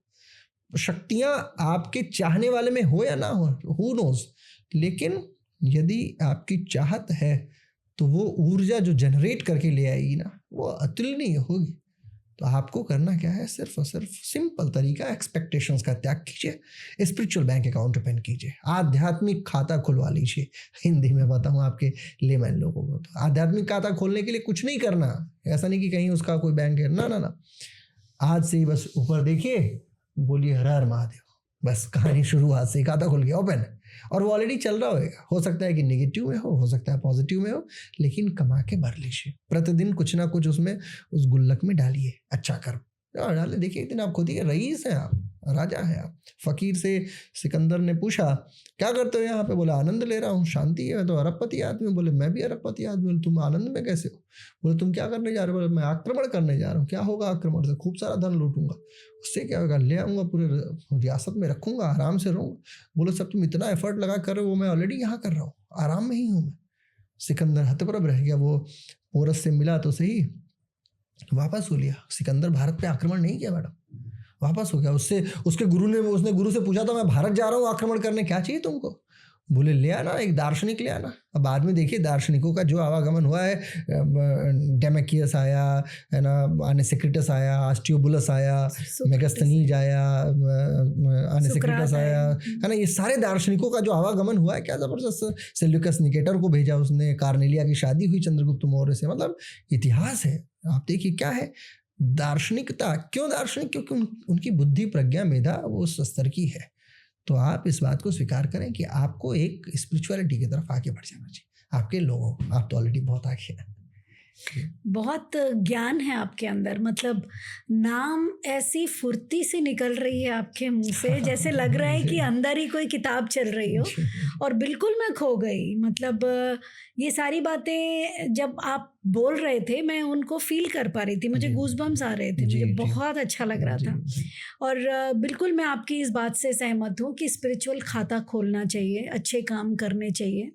लोग बाग इन चीज़ों से बहुत कंफ्यूज्ड रहते हैं, लॉ ऑफ अट्रैक्शन की तरफ, लॉ ऑफ मैनिफेस्टेशन की तरफ, XYZ की तरफ जा रहे हैं, कोर्सेज कर रहे हैं अच्छा बनने के लिए। तो स्वतः अच्छे नहीं बन सकते क्या? हमें अच्छा बनने के लिए भी कोई कोर्स करना पड़ेगा? ये सोचने की बात है और सोचवाने की भी बहुत बड़ी बात है। और डिपेंड करता है कि आप जंगल में 4 लोग पहुँचे, 4 अंधे थे, पहुँचे, हाथी को फील करना था कौन है हाथी, तो किसी ने सूंड पकड़ ली, किसी ने पैर पकड़ लिया, किसी ने पूंछ पकड़ ली। आया, सबने बताया कि हाथी तो सूंड के समान है, हाथी तो पूंछ के समान है, हाथी तो पैर के समान है। सबका डिस्क्रिप्शन, किसी का भी डिस्क्रिप्शन गलत नहीं था। तो अगर मैं बोलूँ कि सही क्या गलत क्या, तो सारी चीज़ें एक ही जैसी, सब सही सब गलत, फ्लो ही करा रहा है। तो यदि कोई कोर्स करके भी कुछ सीख जाए तो बढ़िया है, कोर्स ही कर ले, एटलीस्ट अच्छा बन जाए, वहीं से संस्कार में जान जाए तो वो भी बहुत अच्छी बात है। कहीं से तो सीखे, एटलीस्ट सीख जरूर ले। बहुत सही उत्तर। मैं इन उत्तर के थ्रू इसीलिए पूछ रही थी क्योंकि बहुत सारे लोगों के मन में ऐसे सवाल होंगे, क्योंकि आप एक दार्शनिक तरीके से सारे आंसर्स दे रहे हैं। तो बहुत सारे लोगों के मन में ये होगा, अरे ये तो काशी से हैं, अरे इनके पास तो बहुत तेरा टाइम होगा, हम तो IT पे काम करते हैं, ऑफिस से आने के बाद भी टारगेट्स पूरे करने पड़ते हैं, कहाँ से याद रखे किसने क्या किया, कब किया, कछुआ ने क्या किया तो हाथी ने क्या किया। हाँ, आज सुन लिया ये पॉडकास्ट तो थोड़ा बहुत समझ में आ गया। और अच्छे तो हम है ही, सुबह से शाम तक हमने बुराई कहाँ की। अपने आप को तो सब अच्छे ही कहते हैं, कोई अपने आप को तो बुरा कहता दिखाई नहीं देती ना, आंखें सामने देखती हैं। हाँ, वही मैं कह रही हूँ, कोई भी अपने आप को बुरा नहीं कहता। लेकिन अब अगर हम दार्शनिक बातों को छोड़कर एक योगी और भोगी वाली बातें करें, क्योंकि वो ज्यादा लोग समझेंगे, कनेक्ट होंगे उन चीजों से। दार्शनिक बातों को समझने के लिए आपको अपने दिमाग से जितनी चीजें हैं, आपने बहुत अच्छी एक बात ऑफ द कैमरा बोली जो मैं चाहती हूँ आप सबको बोलें, क्योंकि मैंने आपसे ये प्रश्न बोला था कि मेरे पास कोई प्रश्न नहीं है। तो जब आप उत्तर देंगे तो कैसे देंगे, तो आप ही मुझे प्रश्न दे दीजिए। तो आपने एक बड़ा अच्छा एक्शन किया था। मैं चाहती हूँ आप दर्शकों को वो लाइन ज़रूर बोलिए, क्योंकि ये वास्तविक सच्चाई है जो लोग कमिट नहीं करते, कन्फेस नहीं करते। लेकिन आप प्लीज़ बताइए। मैं हमेशा कहता हूँ कि जब भी आप परेशान हो, जैसे हमारे गुरुजी ने कहा था कि बेटा जब भी तुम परेशान होना, बहुत बड़े मंच पे बोलना है। जैसे एक कार्यशाला में मैं गया हुआ था, वहाँ वाइस चांसलर्स आए हुए थे, कई सारे विश्वविद्यालयों के वाइस चांसलर, बड़ी पोस्ट होती है, काफ़ी विद्वान लोग होते हैं। तो मुझे बोलना था उस सभा में। मैं क्या बोलता, मुझे समय 30 मिनट का दिया गया था। 30 मिनट किस विषय पे बोलूं, क्योंकि जिस विषय पे बोलना उसके विद्वान निष्णात बैठे हुए मेरे सामने। तो मेरे गुरुजी की वो बात मुझे याद आती है जो मैं आपके दर्शकों को भी बताता हूँ कि बेटा कुछ नहीं करना, आंखें बंद करना और अपने सर के ऊपर ऐसे हाथ लगाना और ईजिली उसे रब करना, कहना हाँ गुरुजी कनेक्टेड। सो वो ऑटोमेटिकली वो ब्लूटूथ डिवाइस जो है ना वो कनेक्ट कर जाती है। हमारे पास शिखा होती है, जनरली हम शिखा रखते हैं, तो वो ब्लूटूथ डिवाइस को कनेक्टर है, रिसीवर है एक तरीके से आप सोचो। तो वो क्या करता है, कनेक्ट कर जाता है। तो किससे कनेक्ट कर गया, वो सुप्रीम सोल से कनेक्ट कर जाता है, गुरुजी से कनेक्ट कर जाता है। फिर गुरुजी ने कहा कि फिर तुम्हें टेंशन नहीं लेना है, मैं बोलूँगा, मैं आ जाऊँगा, तुरंत उपस्थित हो जाऊँगा और बस मैं वही फॉलो करता हूँ बहुत ब्लाइंडली। कुछ चीज़ें मैं हमेशा एक बात बताता हूँ, राम नाम में कोई ताकत नहीं है, कोई ताकत नहीं है। अगर वो सीढ़ी 1 पे है तो आप ऐसे देखिए कि सीढ़ियाँ आपको छत तक ले जाती हैं। निचली सीढ़ी और ऊपर वाली सीढ़ी दोनों को काट के अगर बराबर रख दिया जाए तो दोनों में कोई डिफरेंस नहीं है। तो राम के एक नाम में ताकत नहीं है, राम का कंटिन्यूअस नाम अगर आप लेते जाए ना तो वो स्टेयर्स है, लैडर्स की भांति कार्य करता है। धीरे धीरे धीरे धीरे आपकी क्षमताएं बढ़ती चलती चली जाती है राम नाम वही, सारी चीज़ें वही हैं। राम जब मैं बोलता हूँ राम हे राम हे राम, मैं राम की ऊर्जा को आमंत्रित करता हूँ, उस वाइब्रेशंस को आमंत्रित कर रहा हूँ। मैं शिव शिव बोलता हूँ तो शिव की ऊर्जा को आत्मार्पित करा रहा हूँ। मैं गुरु गुरु बोलता हूँ तो मेरे गुरु की ऊर्जा आत्मार्पित होती है, और वो जब मेरे अंतरंग में प्रविष्ट होती है। ये बात याद रखिए, कैमिलियो गोल्जी ने कहा कि कोई भी चीज़ जो कोशिकाओं के अंदर आएगी वो बिना गोल्जी अपैरेटस के आदेश के बिना अंदर प्रविष्ट नहीं होगी। कोई भी चीज़ सेल्यूलोज के बिना, आपके कोशिकीय संवहन के बिना, माइटोकॉन्ड्रिया या एंडोप्लाज्मिक रेटिकुलम की एक्टिविटीज़ के बिना कोशिका के अंदर प्रविष्ट नहीं होगी। लेकिन उसी समय कोशिकाओं के अंदर लाइसोसोम नाम का एक तत्व भी बना दिया। कहा कि कोशिकाएं अर्धपारगम में होती हैं, सेमी परमेबल होती हैं। अर्धपारगम्यता का मतलब कुछ चीज़ें अंदर जा सकती हैं, कुछ चीज़ें बाहर से, सब नहीं जा सकता। हम भी ऐसे ही हैं, कुछ चीज़ें हमारे अंदर आती है, कुछ चीज़ें हमारे अंदर से बाहर जाती है। सब नहीं आती, सारी बात समझ में नहीं आती, सारी बात अंदर से जाती भी नहीं है, मन के अंदर। लेकिन उसी समय हम ये भूल जाते हैं कि डीडुवे ने लाइसोसोम की खोज की थी। उसी कोशिका में एक ऐसा एलिमेंट भी होता है मैडम, जो बाहर के आए हुए किसी भी विवादास्पद चीज़ को, कोई भी बैक्टीरिया या कोई भी फंजी जो भी हो, उसमें अगर कोशिकाएं उसको अंदर आने दे देती हैं तो वो ब्लास्ट कर जाता है और सारी की सारी कोशिका डेड हो जाती है। हमारे अंदर का लाइसोसोम है कहाँ? हम एक्ट तो कोशिकाओं की भांति कर रहे हैं। हमारा वो जो भूलने वाला एलिमेंट है, हमने उसे ही भुला दिया ना, जो ब्लास्ट करके उन सारी चीज़ों को समाप्त कर देता है। हमारे अंदर का लाइसोसोम कहाँ है? जब हम अपने अंदर के उस लाइसोसोम को अग्रेषित कर लेंगे, उसे जागृत कर लेंगे, फिर हमारे सामने कोई अच्छा भी आ जाए तो भी क्या, कोई बुरा भी आ जाए तो भी क्या, फिर तो हम ही हम। जैकी श्रॉफ जी ने एक मूवी में कहा, हम ही हम है तो क्या हम है।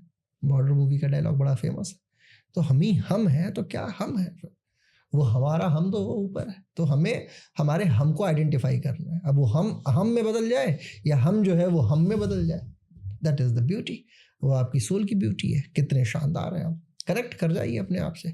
हमेशा बोलता हूँ कि जब भी फ़ोन डिस्चार्ज होता है तो चार्जर तो है हमारे पास, लेकिन किस तरीके के चार्जर से चार्ज कर रहे हैं वो भी बड़ा मायने रखता है।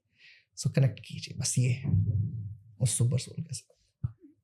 आपके इस पूरी लाइन में जो लाइसोसोम है वो हमारा क्या है? लाइसोसोम कोशिकाओं के अंदर नहीं, एक हमारा एलिमेंट है। लाइसोसोम। हाँ, हमारा लाइसोसोम, वही मैं बता रहा हूँ, कोशिकाओं के अंदर का एक एलिमेंट है जो ब्लास्ट करता है। ऐसा ही हमारे अंदर का जो लाइसोसोम है, जो हमारे दैविक जीवन का लाइसोसोम है, वो है हमारी अपेक्षाओं का त्याग करने का एलिमेंट। एक ऐसा एलिमेंट जहाँ से हम एक्सपेक्टेशंस को डिलीट कर दिया करें। हर बार हमारी अपेक्षाएं जब समाप्त हो जाएंगी, तो जैसे ही अपेक्षाएं समाप्त हुई, आप देखिए इसका पूरा एक क्रोनोलॉजी है इसके अंदर। जैसे ही अपेक्षाएं समाप्त होती हैं, हमारा ब्रेन सोचना बंद कर देता है। जैसे एक दौड़ने वाला व्यक्ति जब वो ग्राउंड में दौड़ता है तो वो 1 किलोमीटर की दौड़ को यदि देख रहा है कि अब कंप्लीट होने वाला है तो उसके लिए कठिन है। वैष्णो देवी चढ़ने वाला व्यक्ति, वो उसको लगता है अरे कहाँ है, क्योंकि उसने देखा नहीं। जब वो एक बार देख लेता है तो दूसरे उतरना उसके लिए बड़ा आसान हो जाता है। तो हमेशा याद रखिए, अपेक्षाएं धीरे धीरे आपको त्याग करनी है। अपेक्षाएं रहेंगी, पहुंचने वाले, मिलने वाला, मिले, अरे नहीं मिला। हार्दिक पांड्या का 6 आने वाला नहीं आया। अपेक्षाएं गई, नुकसान हुआ, दुख हुआ। अपेक्षा है कि बेटा मेरे लिए पानी लाएगा, बेटा नहीं लाया, दुख हुआ। अपेक्षा छोड़ दीजिए आप। एक बड़े विद्वान हुए हैं जर्मनी के, और फ्रांस में भी रहे, इमाइल दुर्खिम, हमेशा कहते थे sometimes silence work very better. ठीक है ना। कई बार मौन बड़ा शानदार कार्य करता है। मौन कब होता है? जब व्यक्ति अपनी अपेक्षाओं का त्याग कर देता है। So the beauty of silence is very beautiful thing until unless you didn't know about it. जब तक आप उसके बारे में नहीं जानती है, मौन रहने का जो विधान है ना, वो अद्वितीय विधान है। तो आपका लाइसोसोम तो मौन हो सकता है, आपका लाइसोसोम अपेक्षाओं का त्याग हो सकता है, आपका लाइसोसोम हो सकता है कि कैसे अपने आप को समाज में प्रतिष्ठित करना है, उस समाज के सापेक्ष आपकी गतिविधि क्या है। जैसे समाज है, जुआरियों का समाज है, जुआ खेलने वालों का। अब आप वहाँ जाके शिव के बारे में बताएंगे तो आप अपने आप को, वो खुद ही आपको समाप्त कर देंगे वो। ठीक है। जहाँ भ्रष्टाचार है वहाँ जाके आप, एक पॉलिटिकल साइंस, आप तो उसकी भी छात्रा रही हैं। IR में एक बड़ा अच्छा शब्द है कि if government decide something to do, if you are opposing that means you are doing wrong. चाहे अगर गवर्नमेंट ने कुछ डिसाइड कर लिया करने का तो आप उसको अपोज कर रहे हैं, तो फिर तो आप भूल जाओ कि आप ठीक कर रहे हो, क्योंकि आप ही गलत हो उनके हिसाब से।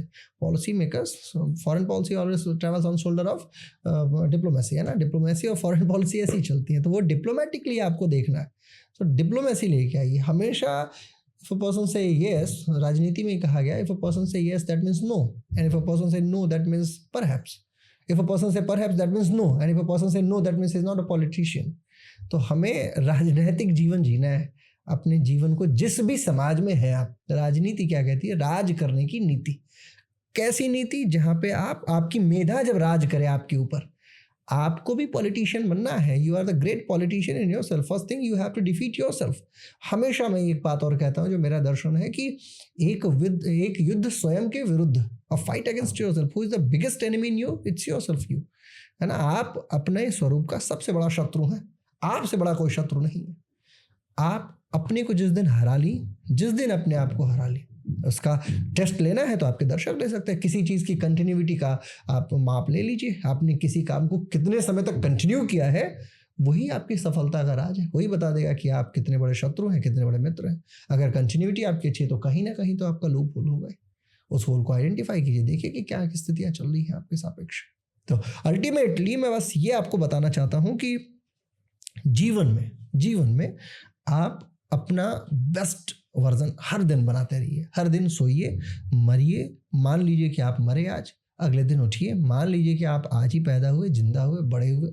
आज पूरे दिन का कितना वर्क आपने किया, कितना कंस्ट्रक्टिव रहे, कितने डिस्ट्रक्टिव रहे, कितना स्पिरिचुअल बैंक अकाउंट बढ़ा, खाता बढ़ा, फाइनेंस वाला बढ़ा नहीं बढ़ा, वो एक अलग बात है। आपने कितनों को मोटिवेट किया, आप एज अ मनुष्यता का आपने स्वरूप कितना स्थापित किया। जब आप ये सब प्रतिदिन आप चैतन्य मन से करने लग जाएंगे ना, देखिए, आप श्वास चैतन्यता से नहीं लेते, आप अपने कान को नहीं हिला सकते चैतन्यता से।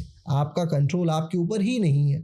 आप चाहते हैं पूरी दुनिया कंट्रोल कर लें, ऐसा नहीं हो सकता। आप डोनाल्ड ट्रंप हैं, आप चाहते हैं ईरान कंट्रोल कर लें। अगर आप ट्रंप हैं भी तो भी आपसे आपका कान नहीं हिलेगा मैडम। आपकी हार्ट बीट्स आप नहीं कंट्रोल कर सकते until unless बाहर एफर्ट ना लगाना पड़े। तो अगर आप अपने मन की मेधा से कुछ नहीं कंट्रोल कर पाते तो फिर किस चीज़ को कंट्रोल करने के लिए भाग रहे हो? क्या ऐसा है जो तुम्हें ढूंढना है और क्या ऐसा है जो तुम प्राप्त कर ही लोगे? कृष्ण हमेशा इस बात को कहते हैं। तो आपका लाइसोसोम तो ये सारी चीज़ है। हर समय का लाइसोसोम अलग है। 10 बजे का लाइसोसोम अलग है, 12 बजे का अलग है, 1 बजे का लाइसोसोम अलग है। ब्लास्ट करते रहिए, कोशिकाओं के अंदर आने वाले बाह्य आच्छादन को धीरे धीरे समाप्त करते जाइए। यही आपसे बात करके जो टॉपिक पे बात करनी थी वहाँ तो मैं पहुँच ही नहीं पाई हूँ अभी तक। जी। ये जितनी भी बातें अभी हमने आपके साथ की, ये तो बहुत ज़्यादा हैवी ज्ञान की बातें हैं। ये सब डाइजेस्ट नहीं कर पाएंगे, क्योंकि उस लेवल तक पहुँचने के लिए जो राम वाली सीढ़ी है ना, वो पार करनी पड़ेगी। तो ये बातें सुनने में, समझने में समय लगता है। और मेरे साथ तो एक ऐसी घटना घटी हुई है 4 साल से, कि मेरी एक फ्रेंड है, हम जब भी मिलते हैं तो हम विंटर्स में मिलते हैं, क्रिसमस के टाइम पे। और जनरली क्या होता है कि जैसे आप ये बातें कर रहे हैं, मैं भी इस तरीके की बातें उससे करती हूँ, और वो बातें उसके लिए इतनी हैवी हो जाती है कि वो कहती है कि मैं ना जब तक ये जो तुमने बोला ये समझ ना लूँ, मैं अगली बार नहीं आऊँगी नहीं। तो 1 साल बाद आती है। तो मैं आपकी ये सारी बातें सुन करके अपने ऑडियंस के बारे में सोचने लगी कि ये जो ज्ञान से भरी हुई बातें आज आपने बोली, ये थोड़ा हाई लेवल की बातें हैं। हम थोड़ा सा अब कॉमन सिविल लैंग्वेज में थोड़ा सा बात कर लेते हैं योग के बारे में। तो अगर हम योग से अपने लाइफ को हैप्पी बनाना चाहें, खुश करना चाहें, तो योग क्या सिर्फ प्राणायाम, आसन ये हैं, या योग खाना सही खाना और विचार वृत्ति पर कंट्रोल करना ये है, या एक मिक्सचर है दोनों का? और अगर ये मिक्सचर है तो क्या ये एक छोटा बच्चा भी कर सकता है, एक लेडीज़ भी कर सकती हैं, एक बड़े भी कर सकते हैं? अब आपके साथ मैं बैठी हूँ, आप योग के आचार्य हैं। मैं यहाँ आपको ये तो नहीं कह सकती कि अगर किसी को बहुत गुस्सा आ रहा है तो वो अपने आप को अगर 5 मिनट के अंदर कंट्रोल करे तो किस प्रकार करे। और अगर मैं ये पूछ सकूं और आप बता सकें तो प्लीज़ ये दर्शकों को बताइए कि जब बहुत गुस्सा आए, अचानक मन करे चिल्लाने का, लेकिन सिचुएशन ऐसी हो कि वो चिल्ला नहीं पा रहा हो, तो सप्रेस करने की बजाय वो योग के द्वारा किस प्रकार अपने शरीर को शांत कर सके कि वो बीमारी बनकर उसके शरीर में कहीं ना अटक जाए। देखिए, आपने 3 प्रश्नों का जिक्र किया, मैं तीनों का बारी बारी से उत्तर देता हूँ। पहले तो योग क्या है और कैसे लोग इसको ज्वाइन कर सकते हैं। एक व्यक्ति है जिसे देश से निकाल दिया गया, वो ऐसे भटक रहा है किसी दुनिया में, अब उसे कोई देश चुनना है, तो बेसिकली वो किसी देश में जाएगा। हो सकता है कि वो फिजी चुन ले, हो सकता है कि वो गुएना चुन ले, हो सकता है वो यूरोप चुन ले, यूरोप का कोई देश, हो सकता है अमेरिका चुन ले, या हो सकता है भारत चुन ले, या हो सकता है वियतनाम चुन ले। तो सबसे पहले तो उसे तय करना है कि वो कौन सा देश चुने। ऐसे ही उसे तय करना है कि उसे कौन सा योग चुनना है। नाउ द थिंग इज, फिर उसे देश, अब देश तो एक्चुअली एग्जिस्ट ही नहीं करता। एक तो एक बाउंड्री है जिसके अंदर देश एग्जिस्ट करता है, कोई भी बाउंड्री। अब हो सकता है कि जैसे मान लीजिए भारत उसने चुन लिया, एक योग उसने चुन लिया, अब वो कहाँ के लिए कंपैटिबल है। अब मैं किसी को बोलूँ कि आसन करो जो बहुत मोटा है, वो व्यक्ति आसन नहीं कर पाएगा, लेकिन भक्ति योग आसानी से कर पाएगा। यानी एक व्यक्ति जो लेह लद्दाख के बर्फ को चुन लिया हो मेरे कहने से कि जाओ तुम लेह लद्दाख चुन लो, और वो हो मुंबई का, तो बड़ा मुश्किल है उसके लिए सर्वाइव करना। और लेह लद्दाख वाले व्यक्ति को मैं बेंगलुरु भेज दूँ, बेंगलुरु तो खैर बढ़िया है, मुंबई भेज दूँ, या और मैं साउथ में चेन्नई भेज दूँ, उसके लिए बड़ा मुश्किल हो जाएगा रहना वहाँ पे। तो ये कंपैटिबिलिटी, सबसे पहले आपको तय करना है कि आप हैं कौन। स्वयं को जानिए। कैसे जान सकते हैं? अपने अपने चॉइसेस के आधार पे। फिर योग को आप देखें कौन सा योग ठीक है। ईश्वर ने कई प्रकार के योग को प्रणीत किया। कर्म योग भी योग है मैम, भक्ति योग भी योग है, जिसमें सिर्फ ईश्वर की भक्ति साधना आराधना करना है। इसके अलावा अष्टांग योग जो बड़ा पॉपुलर है, वही आसन प्राणायाम वाला जो आप कह रही थी। इसके अलावा तंत्र है, मंत्र है, जप है, लय है, बहुत सारी चीज़ें हैं। राजयोग तक हमें पहुंचना है। केवलम राजयोग है, हठ योग उपदिश्यते, हठ योग भी आता है, राजयोग के लिए सारी चीज़ें आती हैं। तो तय करना है कि हमें कौन सा योग हमें चुन लेना चाहिए। अब चलिए मान लीजिए कि मैं अष्टांगी हूँ, तो मैं अष्टांगा ही चाहूँगा कि आप अष्टांगा ही ज्वाइन करें। अब कैसा अष्टांगी हूँ मैं? ऐसा अष्टांगी कि जो समाधि की तरफ अग्रसर होने के सारे कार्यों को करता है। कौन सी समाधि? ऐसी समाधि जहाँ पे मैं शून्य हो जाऊँ, एक तरीके से ऐसी शून्यता जहाँ पे मुझे दुनिया प्रभावित ना करे, और शून्य से फिर एक यात्रा शुरू हो जो शिखर की यात्रा हो। पहले शून्य तो हो, एटलीस्ट जीरो तो हो। तो अब उसके लिए क्या क्या जरूरी है? तो हमारे ऋषियों ने, पतंजलि ने बताया कि बेटा 8 चीज़ें मैं बताता हूँ, तुम उसे फॉलो कर लेना। क्या क्या है? यम, नियम, आसन, प्राणायाम, प्रत्याहार, धारणा, ध्यान और समाधि। तुम्हें समाधि मिल जाएगी, ईश्वर में प्रविष्ट हो जाओगे।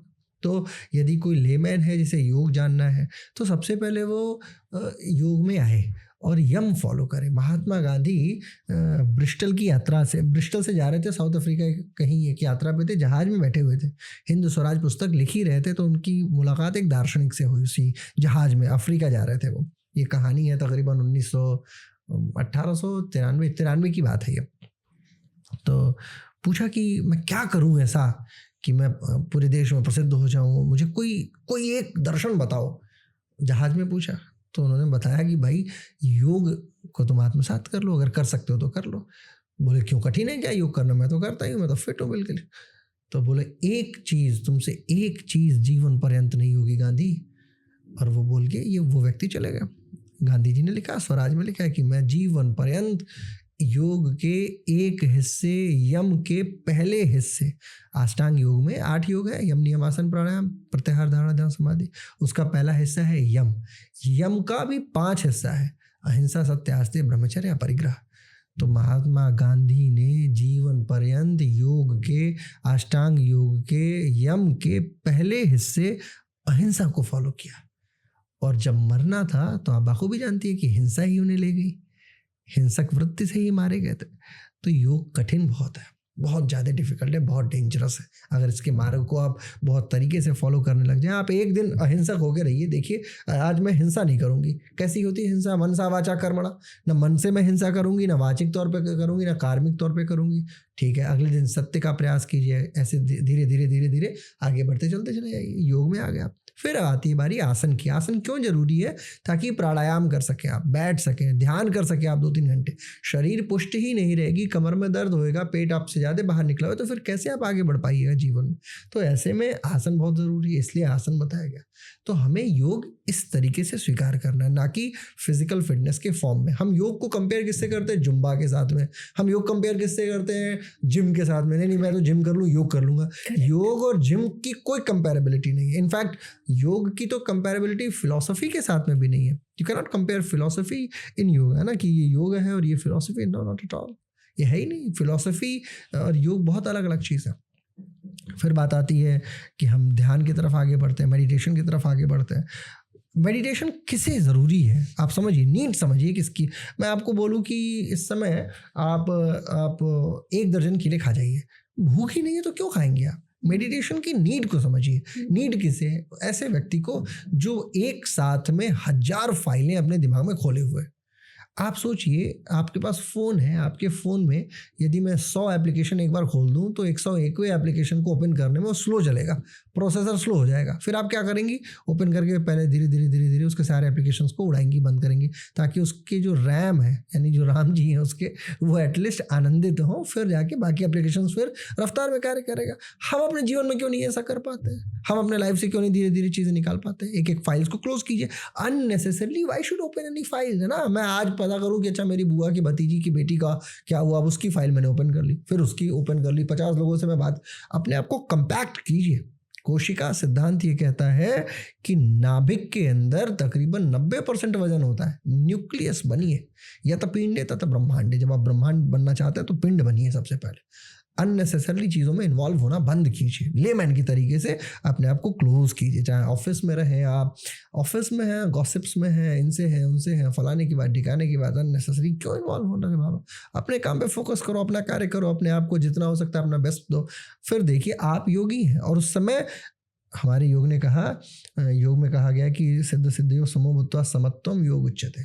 जो पॉजिटिविटी में हो या नेगेटिविटी में हो, सिद्धि में हो या असिद्धि में हो, अगर वो समतुल्यता में है, अगर इक्विलिब्रियम बनाए हुए है, वो मध्यस्थ गति को बनाए हुए है, तो वो इसका मतलब योगी है। समत्व में योग, समता योग है मैडम। समत्व की भावना बहुत ज़रूरी है, तो वो योग है, वो आपको आगे ले जाएगा। फिर आपके क्वेश्चन का जो अंतिम पार्ट था कि भाई जीवन हमारा जो है वो बहुत सारी अनपेक्षित गतिविधियों में इन्वॉल्व होता है। कई बार हम मतलब हम अपने राम को कैसे तय कर पाए, कहाँ से ढूंढ के लेके आ पाए। तो मैं हमेशा कहता हूँ कि आप जो कर रहे हैं ना, आप एक बार सोच के देखिए, कभी आपने अपने को कभी समय दिया क्या जीवन में? कभी आप बैठिए, स्वयं के साथ बैठिए, शीशा लगाइए सामने और बैठिए, बात कीजिए खुद से, मैं कौन हूँ, इस बात का उत्तर लेके आइए। आप देखिए कि आपका उत्तर आपको धीरे धीरे आप स्वयं देने लग जाएंगे। जिस दिन आपने अपने आत्मा से बैठ के, आप अपने को समय ही नहीं देते मैम। आजकल तो लोग, पहले के ज़माने में जब फ़ोन नहीं था, इंटरनेट नहीं था, तो एटलीस्ट लोग वॉशरूम में अपने से मिल लिया करते थे, ठीक है ना। आज तो वॉशरूम में भी फ़ोन लेके चले जाते हैं और फ़ोन लेके जाके उधर उधर रील देखे जा रहे हैं। रील क्या है? बेसिकली डाइवर्जन है आपके प्रेशर से, जहाँ से आप हट रही हैं धीरे धीरे। आप धीरे धीरे अपने आप को डाइवर्ट कर रही हैं अपने सत्यता के सापेक्ष। आप सत्य को फेस करने से डर रहे हैं, आप अपने आप को एक्सपेक्ट नहीं कर पा रहे, एक्सेप्ट नहीं कर पा रहे। तो जब ये दोनों एक्सपेक्टेशन और एक्सेप्टेशन दोनों ही चीज़ें समाप्त हो जाएंगी, फिर आप कहाँ बचे? तो एटलीस्ट अपने आप को तो देखिए। जिस दिन आपने अपने आप को फाइंड आउट कर लिया, और अपने को प्राप्त करना ही तो योग है, इससे बड़ा योग क्या हो सकता है? जिस दिन आपने स्वयं को प्राप्त कर लिया, आप योगी हो गए। यही है निष्णातता, यही है समग्र यात्रा। और बाकी आपका, आप साइंटिस्ट हैं, आपका कर्म है कि आप साइंस को प्रमोट करें, तो जाहिर सी बात है वो उसमें आप आगे बढ़िए। आपका कार्य है कि आप किसी कॉल सेंटर में जॉब करते हैं, तो जाइए कॉल सेंटर में, खूब अच्छे से जॉब कीजिए। 100 रुपये यदि आपको कोई दे रहा है मैम, और अगर आप 90 रुपये के काम को करके देती है, तो फिर क्या ही आप योगी हैं? 100 रुपये कोई दे, मेरी बात याद रखिएगा, 100 रुपये कोई दे और 110 रुपये का काम करके यदि आप समाज को लौटाती हैं, फिर आप योगी हैं। क्योंकि 10 जो आपने एक्सेस किया, बेसिकली उसके लिए नहीं, अपने बैंक अकाउंट के लिए, अपने स्पिरिचुअल बैंक अकाउंट में आपने ऐड ऑन कर लिया। यही जीवन है। तो कोशिश ये करें कि कोई 100 दे तो 110 करके देखिए, और फिर देखिए कैसी सेटिस्फैक्शन आपको मिलेगी। कुत्ते को भोजन कराने के दौरान सेटिस्फैक्शन जो प्राप्त होती है, किसी गरीब को कपड़ा देते समय जो सेटिस्फैक्शन प्राप्त होती है, वो भी प्राप्त होने लगे आपको जब आपके कर्म क्षेत्र में आप योगी ही तो हैं। और क्या, योगी ऐसा थोड़ी है कि ऑरेंज कलर का कपड़ा पहन के, भगवा कलर का कपड़ा पहन के हिमालय या मठों में जाके दाढ़ी बाल बढ़ाने से होता है ना। आप अपने जीवन में योगी हो सकते हैं। आप जाके देखिए, सीता के पिता महाराजा जनक, उनसे भी बड़ा कोई योगी था क्या? विदेह राजा जनक कहे जाते थे। क्यों कहे जाते थे? ऐसे ही। तो यही है, यही योग है लेमैन लैंग्वेज में। योग और साधना, ये 2 चीज़ें हैं। योग, जैसे आपने बताया कि बहुत सारे तरीके से हम योग कर सकते हैं। हठ योग करिए, अष्टांग योग कीजिए, आप अगर आपने एक्सपेक्टेशंस छोड़ दिया तो भी आप योगी हैं, राइट। तो आपने योग के तो बहुत सारे वेरिएशंस बता दिए। इनफैक्ट आपके वेरिएशंस के अकॉर्डिंगली तो हम सब योगी हैं। सब योगी हैं और हम सब योगी हैं। लेकिन अगर हम सब योगी हैं और हम सब तपस्वी हैं तो फिर दिक्कत कहाँ आ रही है हम लोगों को? हम अटक कहाँ रहे हैं? रिश्ते टूट क्यों रहे हैं? जो मेजर चीजें हो रही हैं आज के टाइम पे, आपने बोला कि आप खुद के साथ समय नहीं बिता रहे हैं। आजकल तो लोग अपने साथ, बहुत बड़ी बात है, अपने साथ समय बिताना बहुत बड़ी बात है, बच्चों के साथ नहीं बिता पा रहे हैं, पत्नी है उसके साथ नहीं बिता पा रहे हैं, क्योंकि रैट रेस है, भाग रहे हैं, पैसा अर्जित करना है, चीजें खरीदनी है, मटेरियलिस्टिक वर्ल्ड है। अब ऐसी भाग दौड़ में हठ योग ज्यादा काम आ रहा है, जिद है, करना है, आगे बढ़ना है। तो क्या मटेरियलिस्टिक वर्ल्ड में आगे बढ़ने के लिए अगर अष्टांग नहीं करके हठ भी कर लिया जाए तो क्या हम सही कर रहे हैं? थोड़ा सा मैं आपको ठीक कर दूं। एक्चुअली हठ का मतलब वो हठ धर्मिता नहीं होती। हकार कथिता सूर्य ठकार चंद्र उच्चते सूर्य चंद्रमा सूर्य होगा हठ योग निगद्यते, ये परिभाषा है। यानी ह का मतलब होता है सूर्य, ठ का मतलब होता है चंद्रमा। सूर्य और चंद्रमा के मध्यम गति को प्राप्त कर लेना, यानी ईड़ा और पिंगला को सुषुम्ना से प्रवाहित करा देना, ये हठ योग होता है, न कि वो हठ धर्मिता। अब इसे इसका नाम हठ क्यों है? हम हठ एक शब्द है जिससे हम कई बार वैरी कर जाते हैं कि अच्छा ये है, लेकिन जिस अर्थ में आप बोल रही थी वो मैं बताता हूँ अब कि क्या स्थिति है। दुनिया मेटलिस्टिक है, आपका लालन पालन भी ऐसा ही हुआ है कि अचीव कर रहा है कि शर्मा जी का लड़का इतना लाया तुमको भी ले आना है, वर्मा जी का लड़का इतना लाया तुमको भी इतना लेके आना है। अपेक्षाएं, तुलनात्मक वृत्ति, बेसिकली हर चीज़ के एंड में ना हमें एक्सेलेंस चाहिए। हमारी अपेक्षा है कि अगर मेरा बच्चा 12वीं कर रहा है तो वो IIT निकाल लेता, उससे बड़ी कोई संस्था होती तो हम सोचते कि वो भी निकाल ले, उससे भी बड़ी कुछ होती तो हमारी अपेक्षा IIT निकालना भी डिफ़िकल्ट है, लेकिन अगर उससे बड़ी बड़ी 3-4 और संस्थाएं भारत में बना दी जाए तो लोग उसकी अपेक्षाएं करने लगेंगे। अपेक्षा करना तो मानव धर्म है, सबकी अपेक्षाएं होती हैं, हर एक चीज़ चाहता है, सारी चीज़ें दुनिया चाहती है कि वो अपेक्षाओं के पार ना जाए। अपेक्षाएँ तो एटलीस्ट वो रखे अपने अंदर, और लाजमी है, मनुष्य का ब्रेन है, एक्सपेक्टेशंस हैं तो होनी भी चाहिए। लेकिन एक योगी जो होगा ना वो शांत होता चलता चला जाता है। आप योग करके देखिए मैडम, 1 दिन का योग करके देखिए, 2 दिन का योग करके देखिए, और मैं आपको आश्वस्त करता हूँ, आप कुछ नहीं, सिर्फ मैट पे जाइए, योगा मैट पे जाइए और थोड़े दिन बैठ के चले आइए। 10 दिन का टारगेट रखिए कि आपको जाना है, बैठना है, सो ही जाइए मैट के ऊपर जाके एक स्पेसिफिक टाइम के ऊपर, और आप देखिए जब आप टाइम बाउंड हो जाएंगी ना तो धीरे धीरे चीज़ें अच्छी होती चलती स्वतः चली जाएंगी।